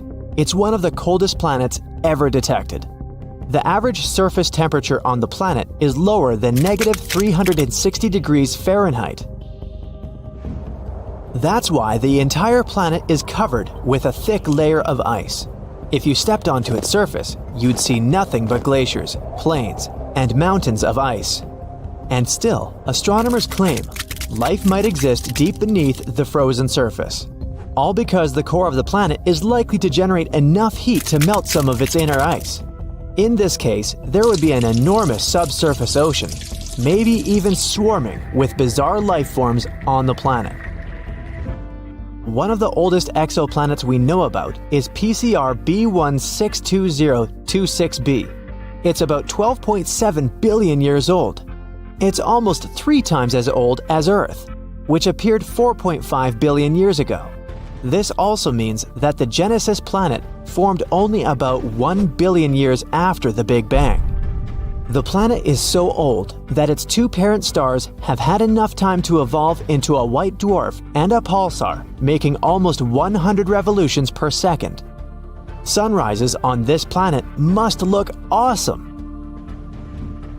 I bet the next exoplanet isn't like any other you might have seen before. It's often called Super Saturn or Saturn on steroids. That's because J1407b has a colossal system of rings. They're 640 times as large as those of Saturn. The bizarre world is 434 light-years away from Earth. It's the only planet we know about that has rings similar to Saturn's. If you moved J1407b to our solar system and replaced Saturn with it, its rings would look many times larger than a full moon. Astronomers have noticed a gap halfway through the planet's rings. The chances are high that an exomoon the size of Mars orbits the planet somewhere within this gap. If you lived on this moon, you'd have an awesome view every time you looked up into the sky. This exoplanet, called WASP-12b, munches on the light coming from its star. It's one of the darkest worlds people know about. All because its day side consumes light rather than reflects it back into space. The planet is giant, twice the size of Jupiter, and it traps more than 94% of the light that reaches its atmosphere. This is likely to be the main reason for the insane temperatures on the surface of the planet. They can rise up to 4,600 degrees Fahrenheit. It's almost half as hot as the surface of the Sun. WASP 12b travels so close to its host star that it needs just one day to complete one orbit. Its night side isn't as hot as the day side, a mere 2,200 degrees Fahrenheit.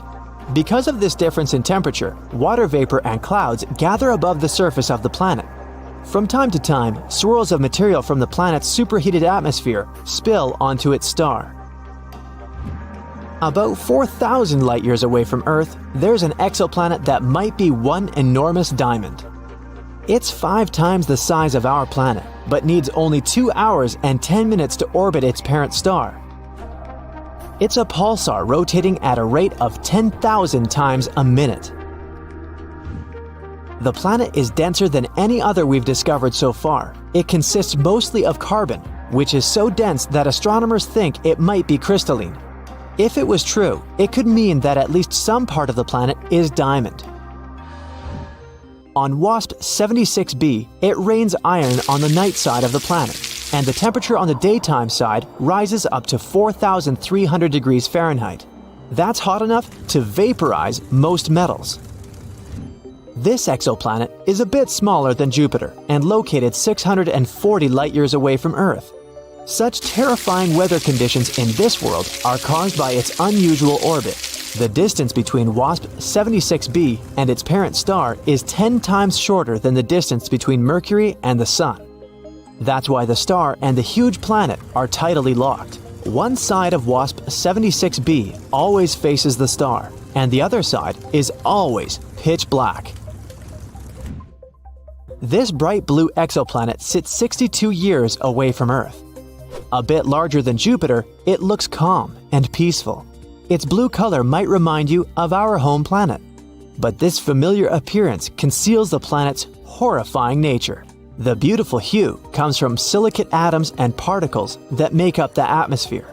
But the wind speed on the planet can reach 5,400 miles per hour. That's 7 times the speed of sound. The temperature there can rise up to 1,600 degrees Fahrenheit. But this isn't the worst. In this bizarre world, it rains glass, sideways. So it's probably not the place where you'd like to spend your vacation. As scientists continue to explore the vast expanse of the universe, they've made some incredible discoveries that have left them with more questions than answers. From a scorching super-Earth to a football-shaped world, the exoplanet discoveries of 2022 are truly out of this world. So, hold on tight, the future of exoplanet discoveries is looking brighter than ever. Number 1. New type of exoplanets. Red dwarfs make up over 70% of all stars in space. So, in September of 2022, scientists decided to take a closer look at the small worlds orbiting them. What they found was amazing. New type of exoplanets that were made of half rock and half water, either in liquid or ice form. The researchers suggested that these planets likely arose from icy material and were born far away from their stars, past the ice line, where surface temperatures are freezing. But they later migrated closer in, to where the astronomers detected them. This discovery could have huge implications in the search for life in the cosmos. Though these planets are loaded with water, they might not be covered in oceans. Who knows? Maybe one of them will be the next Earth 2.0. Number 2. Jupiter-sized world. Imagine a planet so massive and mysterious, it's like a hidden Jupiter in our galaxy. Well, we just discovered one of those orbiting a star just 379 light-years away. Just. We've named it the TOI 2180b, and it's got everyone talking. Why? Well, for starters, this planet takes a whopping 261 days to orbit its star, which is much longer than most distant gas giants we've come across so far.